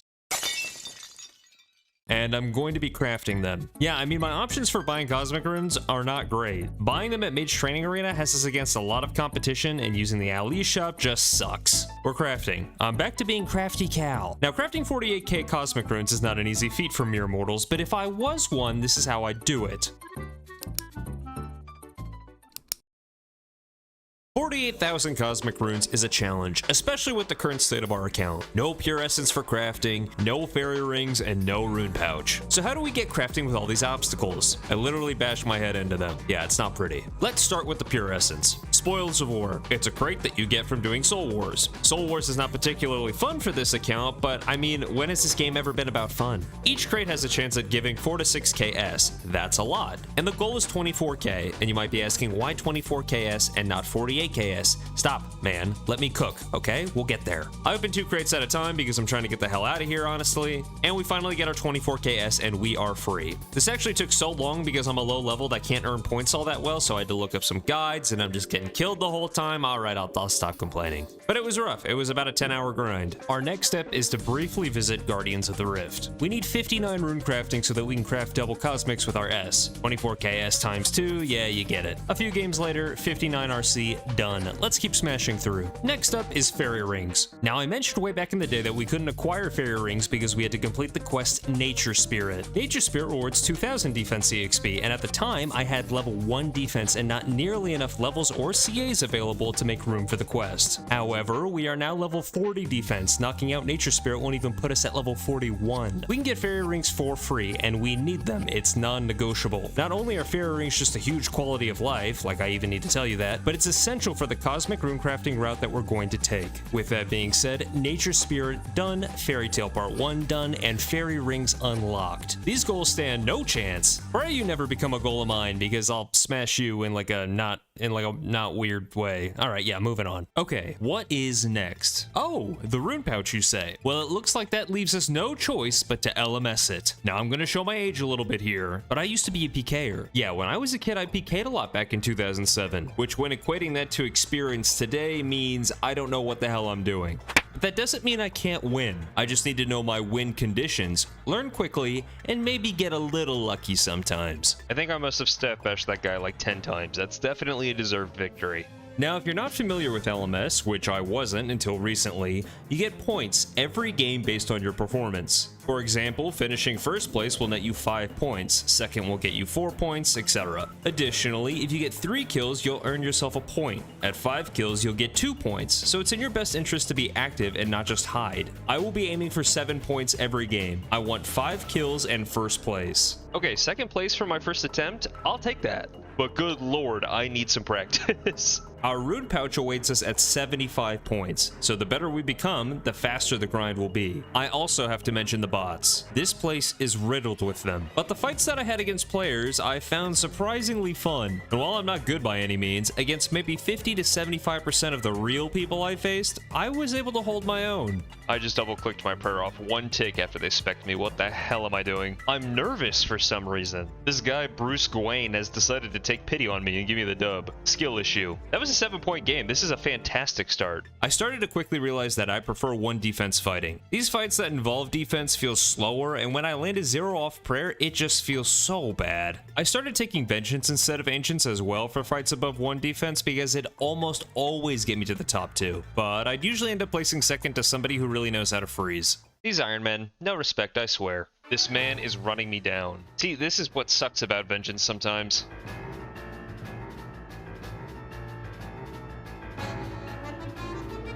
Never mind. Man, the last guy was a bot. That is so anticlimactic, man. However, it was another 7-point game. I'm slowly getting better, or luckier, who knows. But 26 points spread across 6 to 7 games is not bad. This guy is legit just tiring himself out. Like, I'm just sitting here bolting, and he's just doing all these switches. Like, bro, stop switching into ropes. Bolt ragging with vengeance is starting to feel a little unethical. Alright, it's me against Kemp Q. Don't want to be the bearer of bad news for this guy, but I am all warmed up.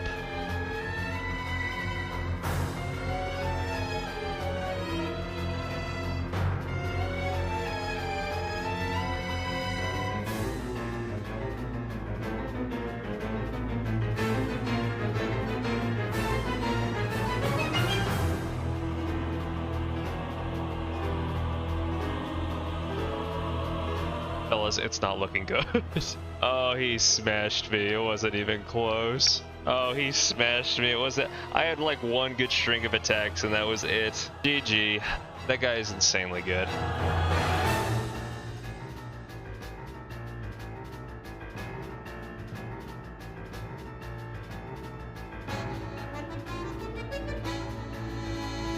Good fight. If you wait in the lobby, maybe I'll give you some tips. This guy right here is really jonesing to kill me. I'm gonna have to teach him a lesson.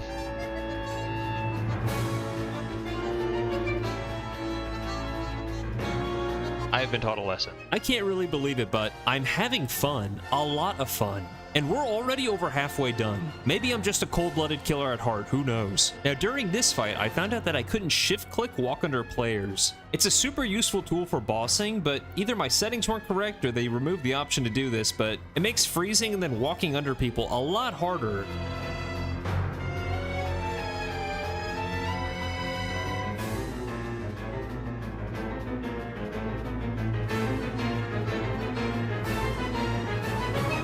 I am choking so hard.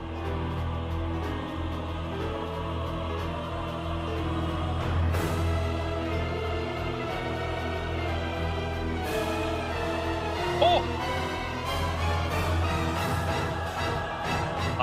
I love the beer fights. Oh my god. My hands are so I hate this. They're so sweaty. For this fight, I was laser focused. I hadn't fought anyone that preferred to use the normal spellbook over ancients yet, so I wasn't too sure what to expect. Along with that, this person was probably a little bit more seasoned than me, but the fight still ended up being razor close. For whatever reason, the fights that really come down to the wire are the ones that I really want to win. I don't know, I just find myself getting really competitive when it's a close match.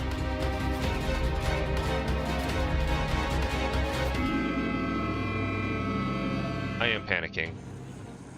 Oh god.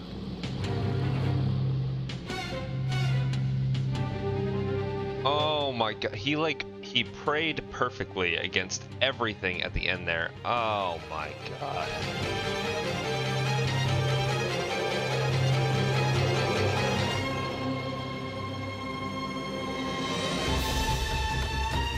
Potion fake out. I'm just too clean. Don't mind if I do. I am picking this DH up. I don't care if it loses us the game. Nobody panic. I've got the ace up my sleeve.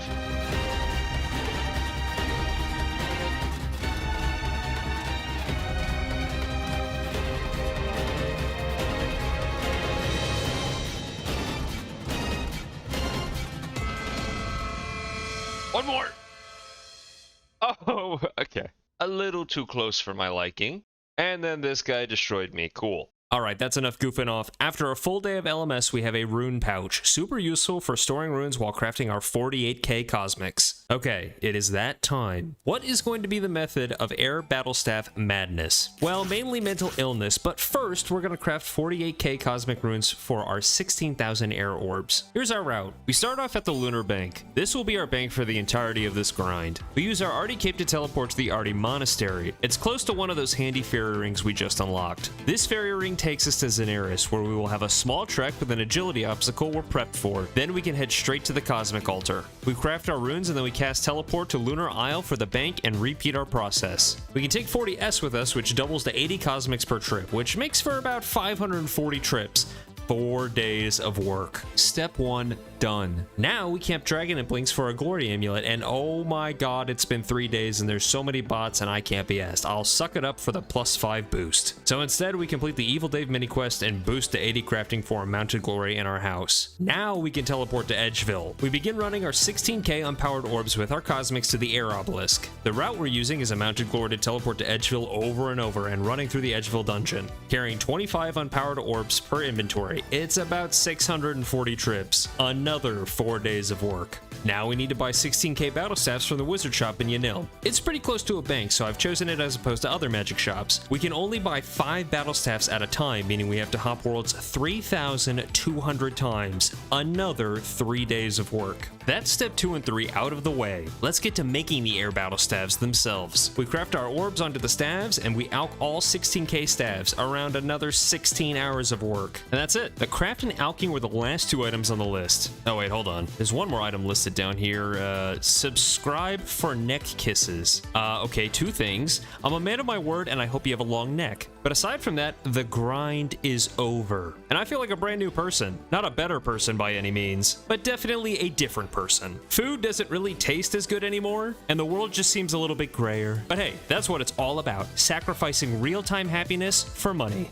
So with this grind, we grabbed 30 million gold pieces. We acquired 85 crafting, which we boosted to 90 to craft our Onyx amulet. We grabbed 10 whole magic levels from our air orb running, conveniently putting us at 87 magic, which is needed to enchant our fury. You can call that lucky, but guys, come on, a little credit. I'm a master planner. And I think that checks off everything from our list early. Ooh.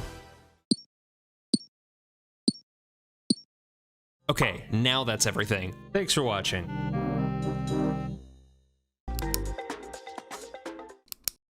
I cannot stop looking at my gear. If you missed last episode, you missed it, Rain, because we are dripped out. Check out this magic bonus. We're boasting a hefty 90 magic accuracy, where at the beginning of last episode, we had a measly 55 magic accuracy. And don't worry, we're putting it to good use today. Now that I have best in slot magic gear, and by best in slot, I mean slightly below average magic gear, we're a bit of a problem. I just needed a little bit of power budget to become a real menace to some of these bosses. Yes, I'm bragging a bit, but if you try to stop me, I'll cut the brakes on a school bus. So enough screwing around. What boss is our first victim? Varrock has a rat problem. I'm not talking about the bots at the Grand Exchange. I'm not talking about the weirdos RPing at West Bank. He died from heat stroke. I'm not talking about this guy either. I am talking about Scurius, which to mostly everyone is old news, but for us, I see some free CAs. As we all know, Scurius is located in the Varrock sewers. But if somehow finding a boss in the most popular city of this entire game is too hard for you, you have this handsome little rat here that'll take you to the boss named Timothy. Yes, I named him. Also, this guy has a hat with a rat, which is not obtainable by players. Jagex, why would you do this? I need this. This is best in slot. Now, I'll level with you, I'm not sure how these kills will go. I'm 73 combat, which is actually huge, I'll explain why later, humble brag, but this boss is recommended for players combat level 60 and up. But all of my levels are in magic, and I mean, maybe it'll be easy? We're using Magic Dart, which maxes in 18 on 5 ticks, which makes me a little worried about our Pro Potion stack. These things are my lifeblood for CAs right now, so I don't want to concentrate too many of them on one CA if I can grab other CAs. Lastly, I should mention I've never done Scurius before, but listen, if this boss gives me trouble, I will give you my OSRS veteran badge. I'll end this entire series on the spot in shame. Alright, I want a private instance. And Jesus Christ, this thing has 500 hit points. It has 500 hit points, and I'm pretty sure that it heals. This is going to be so slow. I'm sure all you nerds know how this boss works, but this was my first time fighting him. Here's my takeaway. He attacks with melee, he summons a horde, he heals, he attacks with range, he attacks with mage, he makes rocks fall from the ceiling. Simple, but fun boss. But I'm having two problems. The healing this guy does is slowing down these kills, and the horde absolutely destroys me, which in turn also lengthens the kill. I don't mind a grind, genuinely, but we have limited resources. Our prayer potion stack is what you see in my inventory. This is not sustainable long term. It's dumb because this is obviously not a mechanically difficult boss, but just wow. Having a target who has mechanics is so foreign to me. This account has been fighting some pretty one-dimensional bosses for like 6 months, so it's pretty refreshing to fight something that has more steps than use a safe spot or use a protection prayer. We grab our first combat achievement, Scurius Novice, killing the boss once, but we need to assess. The first kill literally took 5 minutes and 30 seconds. It's making me rethink how many prayer potions I want to spend here. I expect to drink anywhere from 2 to 3 sips per fight, which is expensive for us, and I kinda need to be a potion pincher. Now, some of the CAs here are related to having Scurius' spine, which is a 1 in 33 drop rate, and I unfortunately really just don't think that's feasible with my resources / DPS. So I'm making the executive decision to do 2 more CAs, as the other 2 are RNG dependent. However, I will give this the old college try of 15 kills, just to see if we're a little lucky with that spine. We have some Ranars in the bank, so we can make a few more potions before the 15 KC. But 15 is all I'm doing. Then we're done. Nada. No more. On further kills, I've realized I can obviously streamline some of this boss to be easier for me. My main issue is that these giant rats are so accurate and they hit through prayer. But the answer is I need to get these stuck behind the boss while he's eating, and I need them to block each other. And I also need to have them re-block each other when the boss walks through them, as it allows them to clip through each other. Something else I noticed, the last phase I should just pick a corner and have 1 rat on me while I select 2 to 3 tiles to step between for the falling rocks. I can be pretty slow on the learning curve, but I figured it out. I usually rely on my looks rather than my brains. We picked up Perfect Scurius at 4 KC. Stop laughing. These are long kills. Having to play perfectly the whole time is tiring, and I'm old. Feel sorry for me. Next up, we completed 10 KC. This boss so far has given us 12 levels to play around with, which I'm super excited for what they're going towards. We grinded out 5 more KC for the lucky spine drop, but it didn't come. Sad scam game. But that wraps up Scurious for now. I would give this boss a solid 10 out of 10 for a new player experience. I'm serious. This covers all the bases you could want for teaching people how to play later game content, but I'll be honest, 8 of those points come from Timothy outside.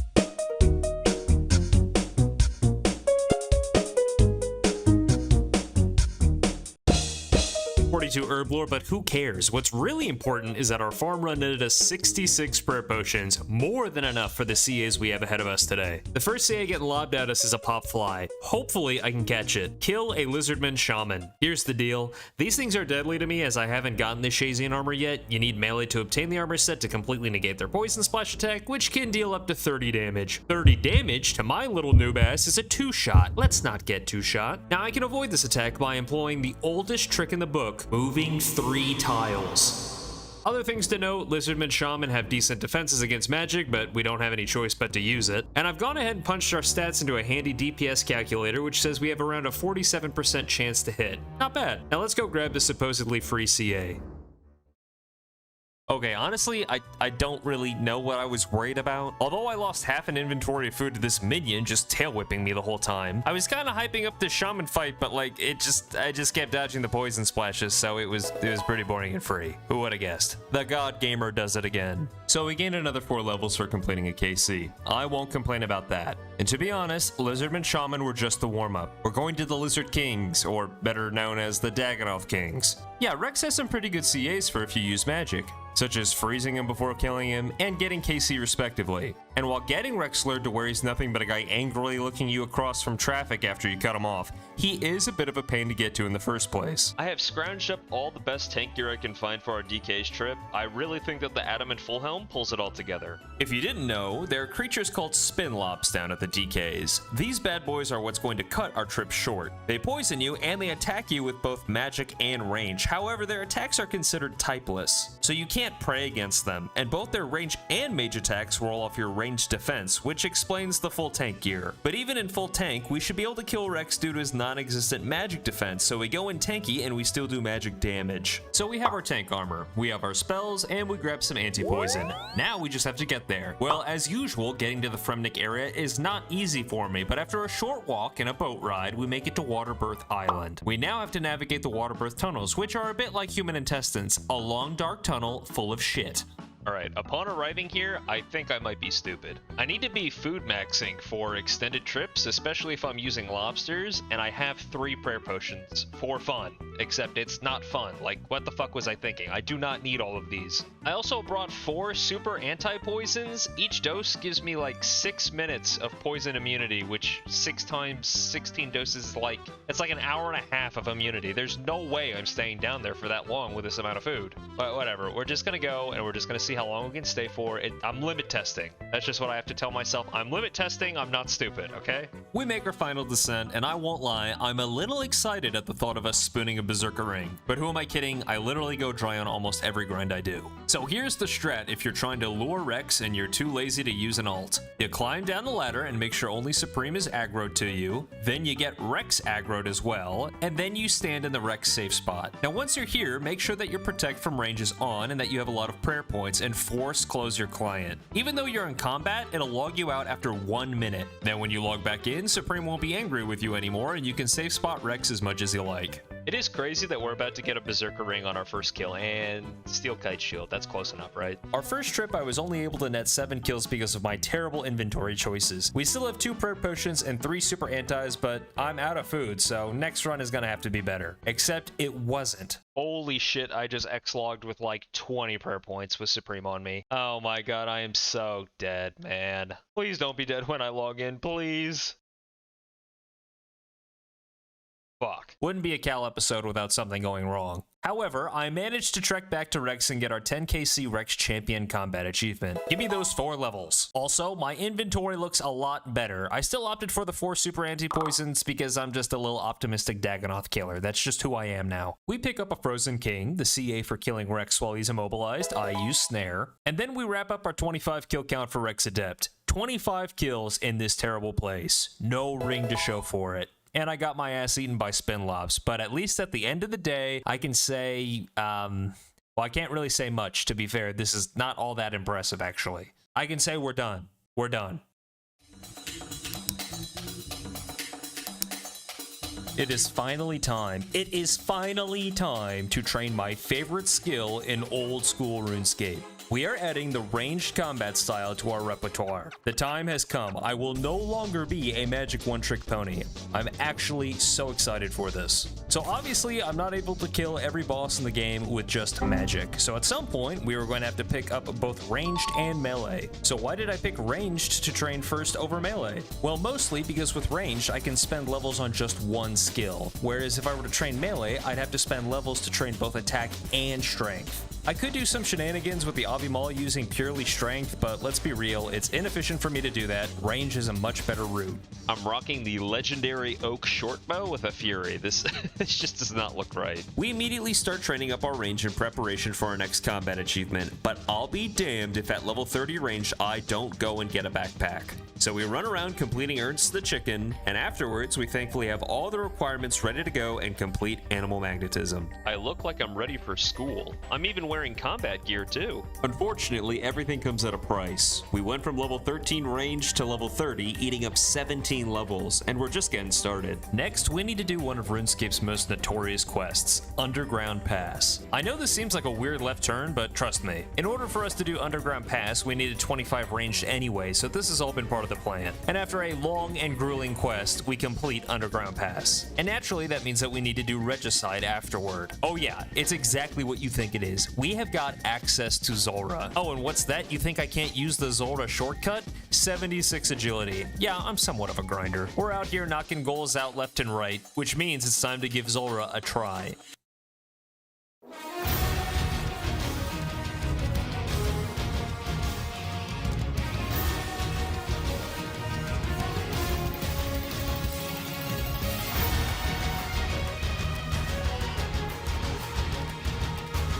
Which I certainly did give it my best try, but here's the deal. I attempted this before the combat rebalance, and at my level, with Firewave, for me, this is not possible. It might be possible if I got some crazy RNG, but the resource cost combined with the fact that our first combat achievement we'd get is at 25kc makes this definitely not worth it. But don't worry, not all is lost. We're here for an entirely different reason. What, you didn't think I was training range for fun, right? We go back to training range and get level 45. Along with that, we do the Eagle's Peak quest. Now we have access to box traps. I go and catch a few great Chinchompas because we've got a plan. Level 45 ranged also just so happens to be the level that you can throw great Chinchompas, so it's time to quickly return to Zulrah. See, the deal is, Zulrah has a combat achievement for killing 3 snakelings at the same time. Now you can RNG this combat achievement through using Rings of Recoil, but a Chinchompa is much more simple. And why not put our range levels to good use? We use our great Chinchompa and we get the Snake combat achievement. Absolutely massive. A lot of range levels gained, a few quests done, a combat achievement, and unlocking Zulrah. I really cannot complain.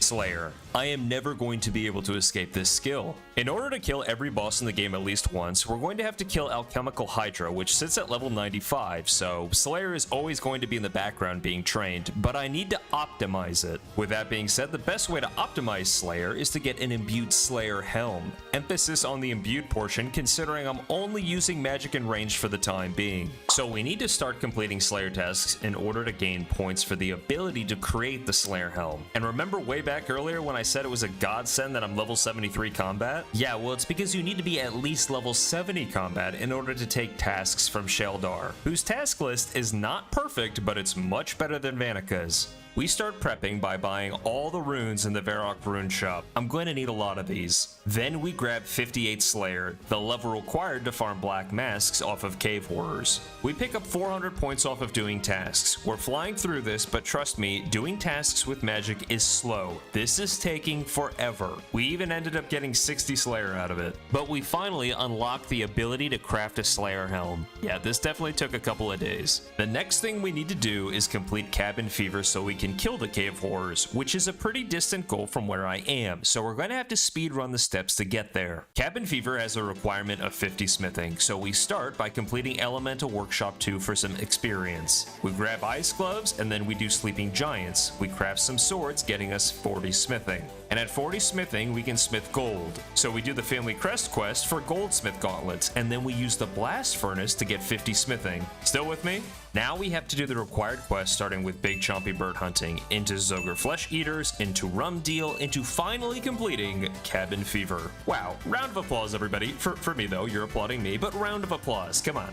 It's time to go farm some cave horrors for our black mask. This is super slow with Slayer Dart, but I mean, I'm not giving up now. The drop rate for a black mask is 1 in 512. This should take a few oh, we got it around 100 kills. Nice. We grab an imbuing scroll from the PvP arena, and holy shit, it's done. Our imbued Slayer helmet. Maybe Slayer won't be so painfully slow after all. Just kidding, it still will be. But other than that, I'd like to shout out that you can now become a member on this channel. Definitely don't have to join, your viewership is plenty already, but it's super appreciated as each membership pays for about a day's worth of food for me. So a huge thank you to the members that I do have. Other than that, check out my latest Inferno video. It has a surprising ending, and I will catch you next time on Cal.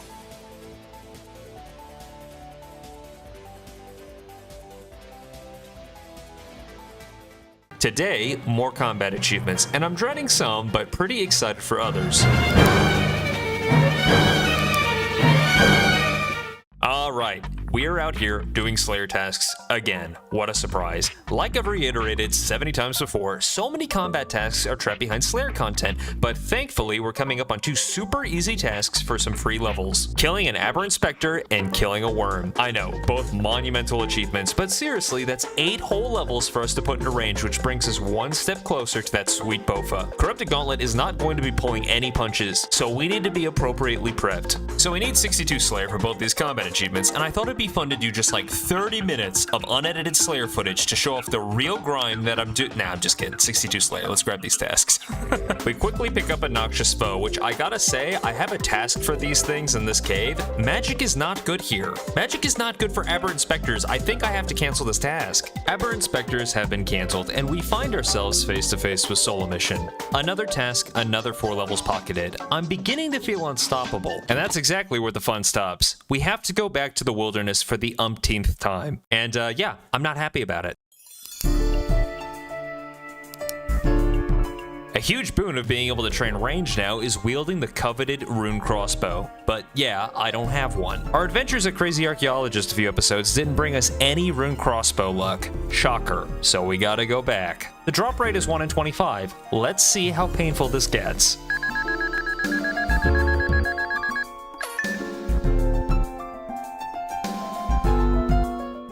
Nice. 38 KC. It's like 1.5 times drop rate. That's fine. I'll take it. Anything to get me out of the wilderness at this point, let's be real. So our little wilderness heist went without any trouble. I'm sure you're not too surprised. However, I bet you'll never guess this next move. More range levels, so that, you know, we can wield the rune crossbow. And yeah, I should be doing Slayer, not Sandcrabs for these levels, but here's the deal. The less Slayer levels I gain now mean the crazier CAs I have to get, and I don't want to give away too much, but I've been cooking with some help of the guys during the streams. Anyway, our rune crossbow is online. Well, partially. Bolts are still a major issue. And while bolts are still a problem, I do have good news. We've now got a plugin to help us with keeping better track of our levels. As long as our levels available don't hit -1, Cal is still alive. We're going to be using this plugin going forward for this exact precision. I don't want to mess up any simple calculations. With that being said, we trained a lot of ranged. We went from 29 available levels down to just 6. And this is why we need the plugin. Any simple math gone wrong, and it's over.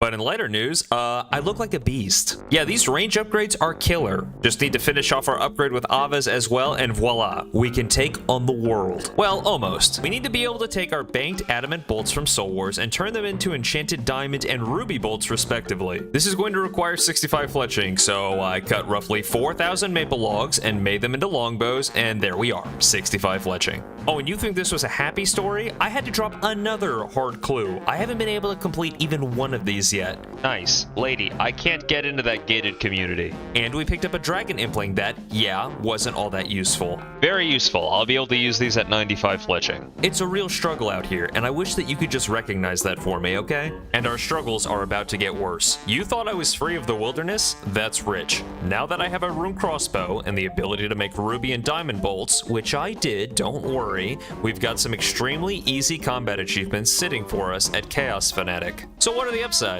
Well, he's got like 3 CAs we're going to grab, which equates to like a whole 12 levels. The downside is Chaos Fanatic is big chillin' next to the Chaos Altar, one of the areas in the wilderness with the most traffic, so we can expect some company. Now, normally dying in the wilderness isn't too big a deal, but the problem is at 61 range, Chaos Fanatic is pretty damn tanky, so I need to bring a hefty amount of bolts. That, combined with the fact that these bolts don't grow on trees, I have to get them from Soul Wars, I'd really prefer not to die and lose them. Our ammo is an extremely finite resource. But on the flip side, prayer potions aren't a concern at all because, well, we're right next to an altar. I know it's risky to use it, but I mean, it also just makes this all the more fun. And we're still having fun on this account, right? We grab our first combat achievement at Chaos Fanatic. Sorry, what was that? Killing the boss without anyone taking any damage from the explosive AoE attack. A pretty easy pickup, but my concerns about our accuracy and damage were on the money. We only have roughly a 21% chance to even deal damage to the boss with our attacks. It's painfully slow. I'm genuinely worried about the amount of bolts I brought, as we're trying to do all 10 kills in the wilderness with no prayer potions. It's for the other 2 CAs, and it's going to be very tight.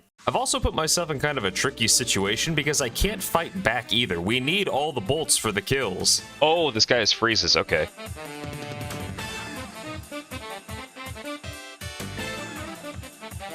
Stop resizing the screen, idiot. Jesus. I'm trying to click the top of the screen and I'm just resizing my fucking client. Only 4 kills in and I'm dealing with this. I cannot wait to be out of this area.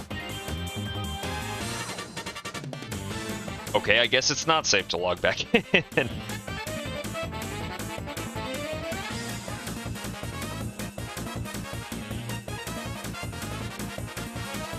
Oh, what the man, honestly... Honestly, fuck this bet.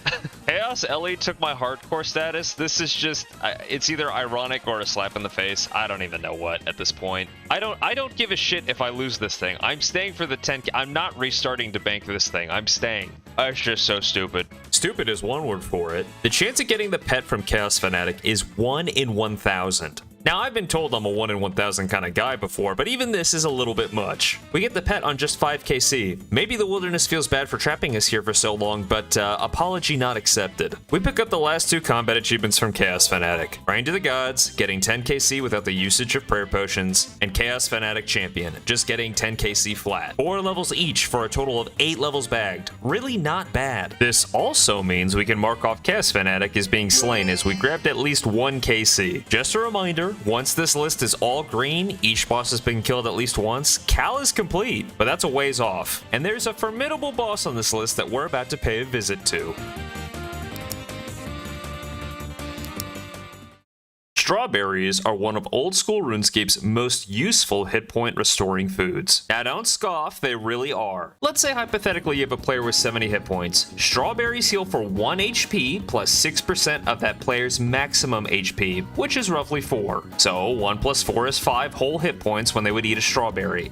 Great stuff. Alright, stop rolling your eyes. Listen, you can throw up to 5 strawberries in a basket and take them out as needed. The basket as a whole being worth 25 hit points. That's more than a manta ray, which is especially useful for players who can't cook manta rays. And alright, you caught me. The hypothetical player is Cal. Big surprise. But come on, strawberry tech is the future, and it's going to get us through one of old school RuneScape's most iconic challenges, the fight caves. Now, I know that the fight caves possess maybe just a slight challenge for renowned Inferno capers such as myself, but we have only 61 range, 44 prayer, and 40 defense. So I'd call this the bare bones minimum I'm comfortable doing this content with. We're going into this with not much, just strawberries, prayer potions, our very limited bolts, and a whole lot of misplaced confidence in our skill level. So anyway, let's get in there.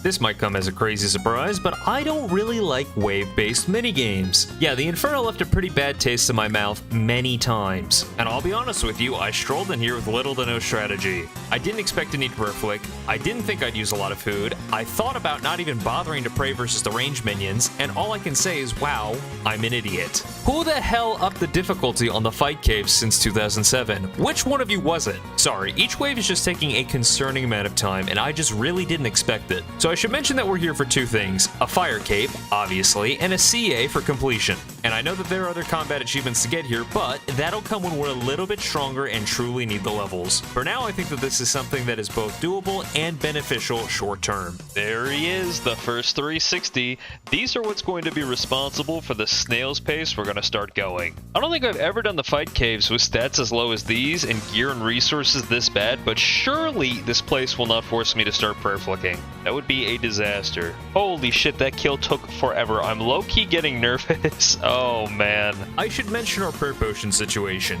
It's bad. Oh, how bad? Bad, bad. Yeah, 2 whole bads. To be more specific, I'll put it plainly. We have one shot at this for the time being, okay? We only have enough prayer potions for 1 attempt, only enough strawberries for 1 attempt, only enough diamond bolts for, you guessed it, 1 attempt. So this is make or break, and we all know I never take breaks. I think I've done the worst of both worlds. I've vastly overestimated my DPS and very much underestimated how much I'd be munching on supplies. Damn, past me. What an eloquent way of saying we're fucked. Yeah, don't let my cool, calm, collected, live demeanor fool you. I know what's coming. The dreaded flicking. For some of you, prayer flicking might not be a big deal, but for me, it's what prevented me from getting my Inferno cape for the better part of a year. I absolutely hate it. It's irrational. You may even call it big silly, but hey, I'm stupid and you're watching me. Just now noticed it, we've been in here a little over an hour, only wave 42. With how much shit is ahead, would we even consider this halfway? I have 9 prayer potions and some fresh strawberries straight from a tree or bush. I don't even remember which one they grow on, honestly. This place is driving me nuts. Holy shit, I'm glad I reminded myself to look this up. Do strawberries grow on trees or bushes?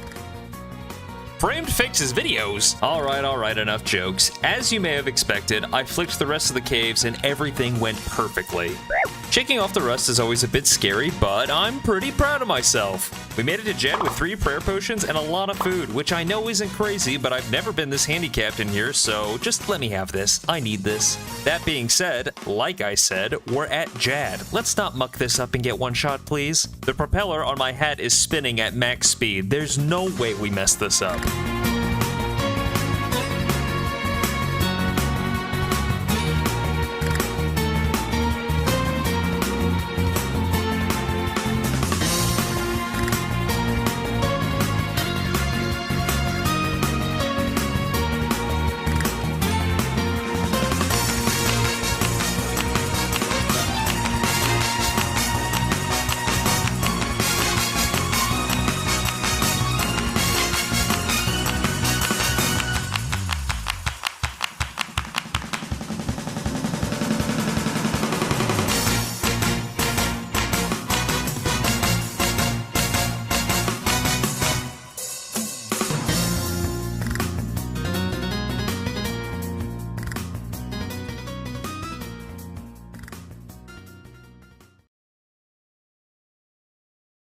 That kill took forever, but no mistakes. I don't know if I'm pleased or not with that run, but I can say I am pleased that it's over. Barricade, guys. We have it for whenever we start doing some melee. It's nice to put this to bed for later. It's also nice that we picked up an unexpected combat achievement, denying the healers. We never let a big lizard heal. Otherwise, we got Fight Caves Veteran, got what we came for, and all in all, this adventure took almost 2 hours and 30 minutes, my longest Fight Caves ever. I don't know if I took a lot of breaks or not, but I don't feel like I did, so I'm just gonna say that it took forever with our gear. Could really use some upgrades. Speaking of upgrades, let's upgrade our boss kill sheet. We're marking off Jad. Nice to have this one done so early, a whole year into the account. We'll be back here, I'm sure, for more CAs, but for now, say bye-bye to the Tazar area.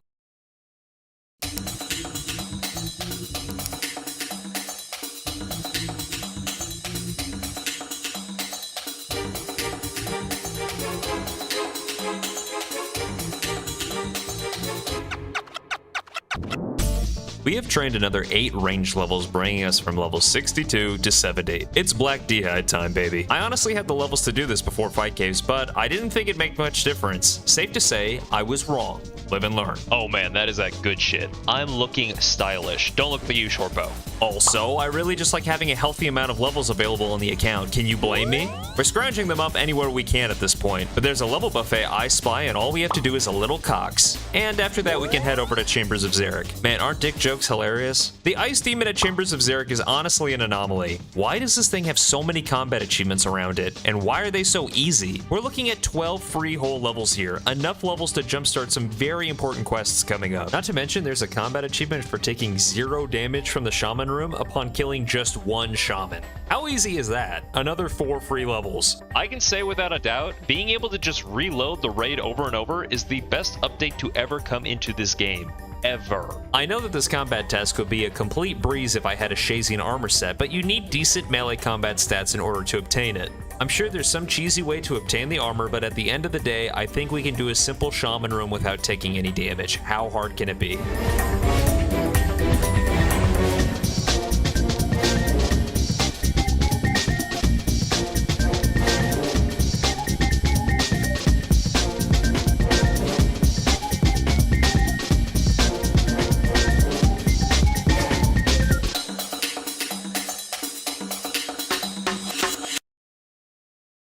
I don't know what I expected. It was as easy as the other Lizardman Shaman combat achievement. Why are there 2 separate ones? It's free, I shouldn't complain. I stick by what I said. I really don't understand the combat achievements revolving around early game Zaya. Speaking of not understanding things, could somebody explain to me why I decided not to grab all the Ice Demon combat achievements at once? I feel like I need to have fallen on my head, but I guess that's something I wouldn't have remembered. We pick up Cryo no more, kill Ice Demon without taking damage, and kill it with fire. We killed it with fire. Then I had to run back in, do it all over again, and kill Ice Demon without using prayer. We were able to just safe spot it around this corner and trade hits 1 for 1 with me dodging him. We pick up Blizzard Dodger on our second trip, no big deal. 16 levels total just from a little Chambers of Xeric. But be warned, there aren't many freebies like this left. It's an uphill battle from here. I think that's it, guys. If you're watching this on release, I'm streaming. Weird, right? Yeah, I'm streaming. No lie, our community in stream has been an absolute godsend in terms of theory crafting and figuring out obscure CAs I can gain, so if you have ideas, run them by me, please.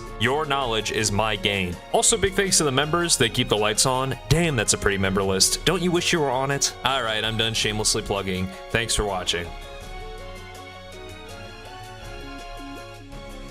We need to complete quests, get levels, and upgrade gear quickly to prep us for Corrupted Gauntlet, because it's right around the corner. I've had an unhealthy obsession with thinking about getting a Bofa lately. I'm up on Cloud 9 dreaming of all the combat achievements and levels available that are within reach if we had one, just to come crashing down back to reality when I look at these quest requirements. Does Jagex think I don't have a life? Like, yeah, they called my bluff, but I'm a little insulted that they did. These are steep requirements. And don't even get me started on the quests. Yeah, I'm bitching again. But not much reason to, because we're picking up 3 free CAs, and one of them is pretty clever. There's a combat achievement for killing a black dragon. Additionally, there's another CA for killing a Lizardman Shaman, this time in Molk. That makes a whole 3 combat achievements for 3 Shaman kills. Ridiculous. Finally, we head back to Scurious. You thought I was done with CAs here? Yeah, well, me too, until this was brought to my attention. Efficient Pest Control. Normally, you'd get this by by using a rat-bane weapon, which can attack at a tick rate of 1 to quickly kill all the small rats. But we gotta expand our minds, okay? What if there was a way to kill multiple rats at once? No, don't suggest Chinchompas. These rats don't stack on each other very well. Think, man, come on. The rune throwing axe can bounce off of up to 5 enemies at once. 6 rats, 2 specs, 1 CA. What a fun way to solve this one. And now the levels are pouring in. 12, just like that. Which is great, but we're going to need a lot more if we want to stand a chance at Corrupted Hunlif.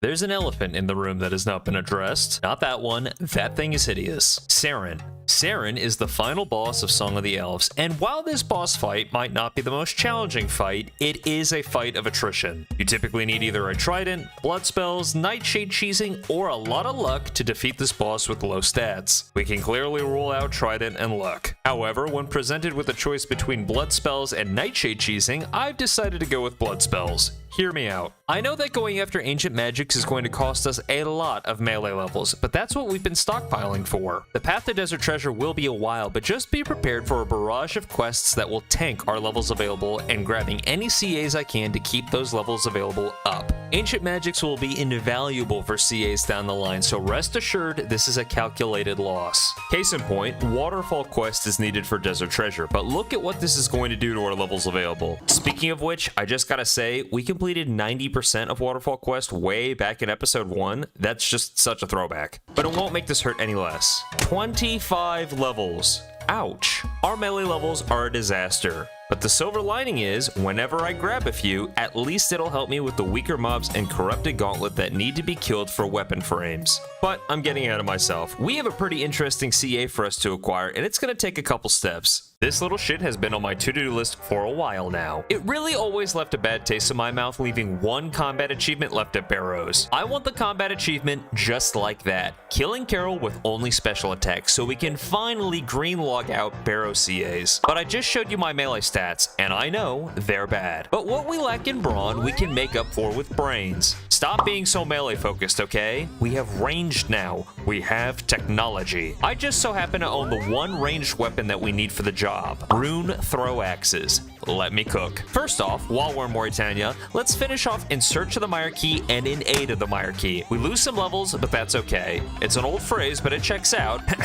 We're going to need these quests for later. Secondly, rune throw axes aren't exactly the best ranged weapons, and our gear, while stylish, lacks a few accessories. Let's grab a green d'hide shield and some snakeskin boots. That should help with our accuracy. Thirdly, the fight itself. We use lizard kickers as bootleg range potions that we picked up from a pub in Shazian, a Gommel medium hilt as a switch between the d'hide shield for negating the crypt prayer drain effect for when we need to wait for our special attack to regen, and finally, the cherry on top, rune throw axes. Check this out. Rune throw axes take a measly 10% special attack per monster hit. Well, if there's only one monster, that's a pretty cheap special attack price per hit if you ask me. Perils is on a 10-minute despawn timer, so we trade hits using the rune throw axe special attack until we can grab our CA. This took a couple attempts, and as you can tell, we had some emotional support from the clan. But with them rooting us on, our extra range accuracy we picked up, and a little brute forcing, we were able to kill Carol using only the rune throw axe special attack within the 10-minute timer, and finally green logged the Barrow CAs. This was cooked up by Stream, and I was dumbfounded by how good the suggestions in the chat were. I am so happy and honestly stunned that the Barrows brothers have finally been laid to rest.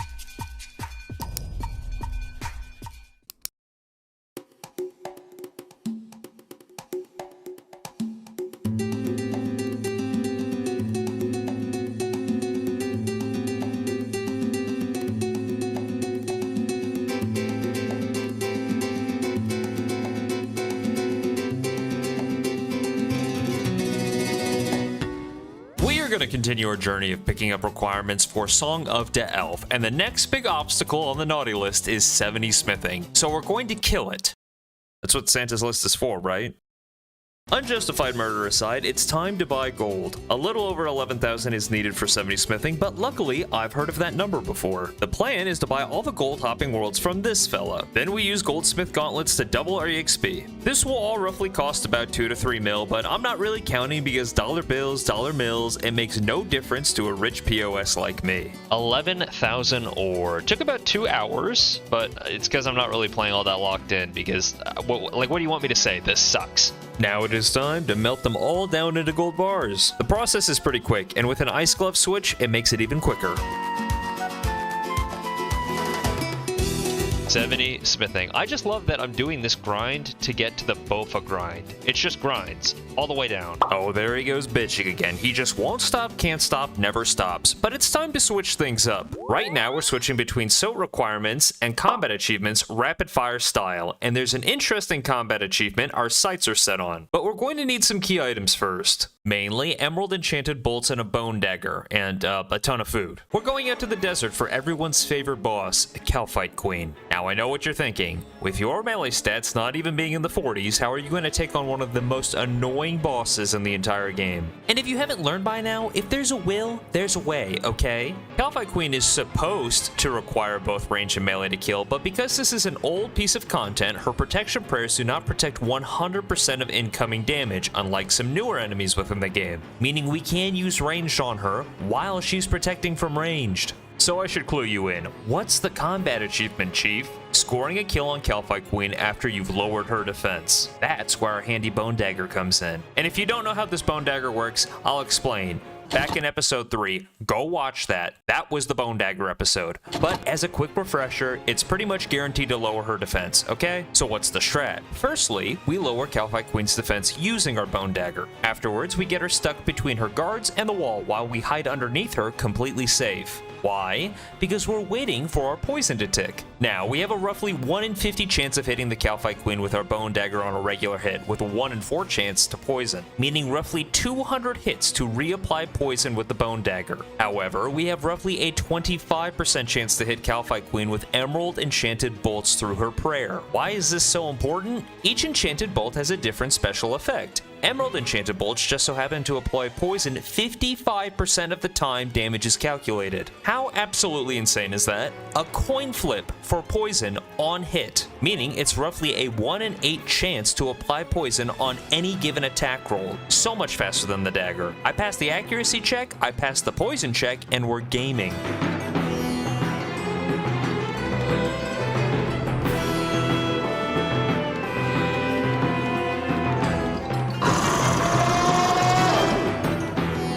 So now that we're done with all that nerd math, yeah, this is the strat, high like a bitch, which oddly enough felt very easy. We hit Calphite Queen every so often to reapply our poison, and finally the queen falls. Now this did take a lot of workshopping that was left out. We tried some poison adamant bolts, ruby bolts enchanted, diamond bolts enchanted, but this ended up being the only way I could pull this off. Our limitations made both myself and stream work on this for a couple hours, and the kill itself took about 40 minutes. But we got there in the end. Also, can't forget, that's another boss off the list. We've got a long way to go. Didn't expect KQ to go this early, but I am glad it's done. Fuck this boss. We need to make a quick trip to Releka. I forgot to pick up a relatively easy combat task there while we were grabbing our 25 Rex KC. It's embarrassing, but I was a little nervous about grabbing the task Death to the Warrior King. See, back when I killed Rex, my HP was low enough to practically get banged out by Dagannoth Prime's max hit. And for the Death to the Warrior King combat achievement, you need to have both Prime and Supreme on you. This should also go without saying, Supreme can also hit pretty high. And as somebody with rune armor and around 70 hit points, my boots were shaken. I know it's hard to believe, but even somebody like me can get scared sometimes. I've already bitched about running to the kings in another video and done my Dagannoth song and dance, so here's the deal. We grab Supreme's aggro when we enter the lair. We make sure Prime doesn't see us. We grab Rex's attention and get his hit points very low. And when we're about 1 strike away from killing him, we grab Prime's attention and just camp protect for magic. And ta-da, something trivial that I had somehow worked up to be something complicated in my head. I really should have just picked this up earlier. It was 4 free levels waiting for us behind 3 gargantuan lizards, behind an army of mobs, and a hole in the middle of nowhere across an ocean from a place I can't teleport to. On second thought, I understand why this took a backseat.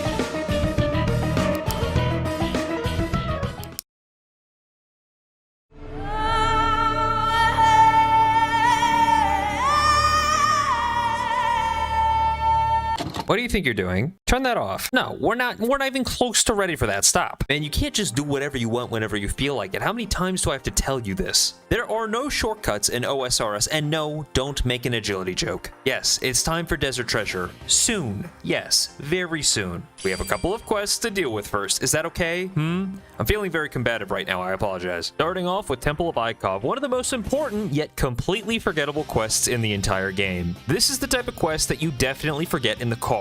20 limpworts down the drain and one inconsequential decision to join Lucian later, we have gained 10k range GXP and finished one of the 4 quests. Up next is Death Plateau, a quest about how drinking on the job has no real consequences as somebody else, and by somebody else I mean us, will always be around to bail these irresponsible assholes out. We help out Harold with unlocking the armory, we find a hidden path in the mountains, enlist the guy's kid in the army, but what really matters are the climbing boots. Everybody likes the climbing boots. Oh, I should also mention we gained an attack level. I had to plug it off by accident. I'm not perfect, I make mistakes. I know, it's crazy. Up next is Troll Stronghold, which I think is a quest about saving the kid that we enlisted from the previous quest? Like, Jagex realizes that this is a game where they make up the story, correct? They don't have to make us feel like the actions we take are ironic. This is an artistic, decisive choice by them, yes? This very much feels like them trying to tell us that we shot ourselves in the foot, but like, bro, you're holding the gun. You control the narrative. Give me my quest points. We're 3 out of 4. The Tourist Trap.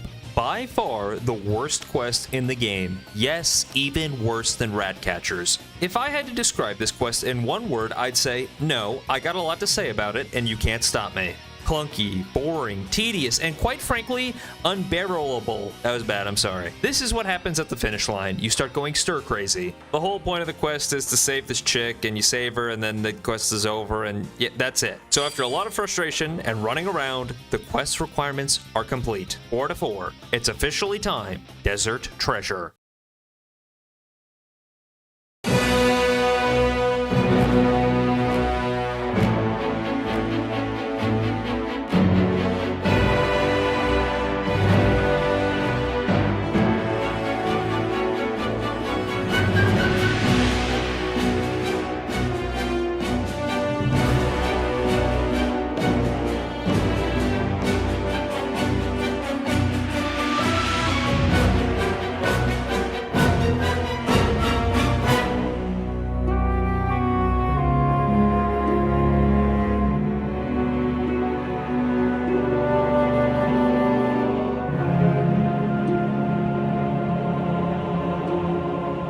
Desert Treasure holds a special place in my heart. I truly believe this quest to be the most iconic member quest. I know for a fact, as a kid growing up, you'd play Castle Wars, Clan Wars, or go to the wilderness, and as soon as you heard this sound, both you and your character froze up. The rewards of this quest shaped a generation of PvP, and after a year of training, I'm here to claim those same spells for my own. Desert Treasure can be split into 6 parts. We start the quest and need to figure out where the diamonds are. To do so, we need to look into mirrors for their locations, so we need to construct the mirrors first. Side note, you can note the mats when making the mirrors. Something I learned from stream, so you can call me 2-Trip Dick because I was a fool out here putting extra tracks in the sand. We construct the mirrors and we look into them to find the diamonds. After we've located the diamonds, it's time to go kill their holders. We're starting with Farid. We jump down a well in Polnavich, light 4 different braziers in order to grab a key from a chest, and use it to gain access to Farid. Ice gloves are good in general here, but we're going with the old farcasting method, really trying to get into that ancient spellbook vibe. Farid goes down and we get the smoke diamond. What's next? Damus, specifically killing him.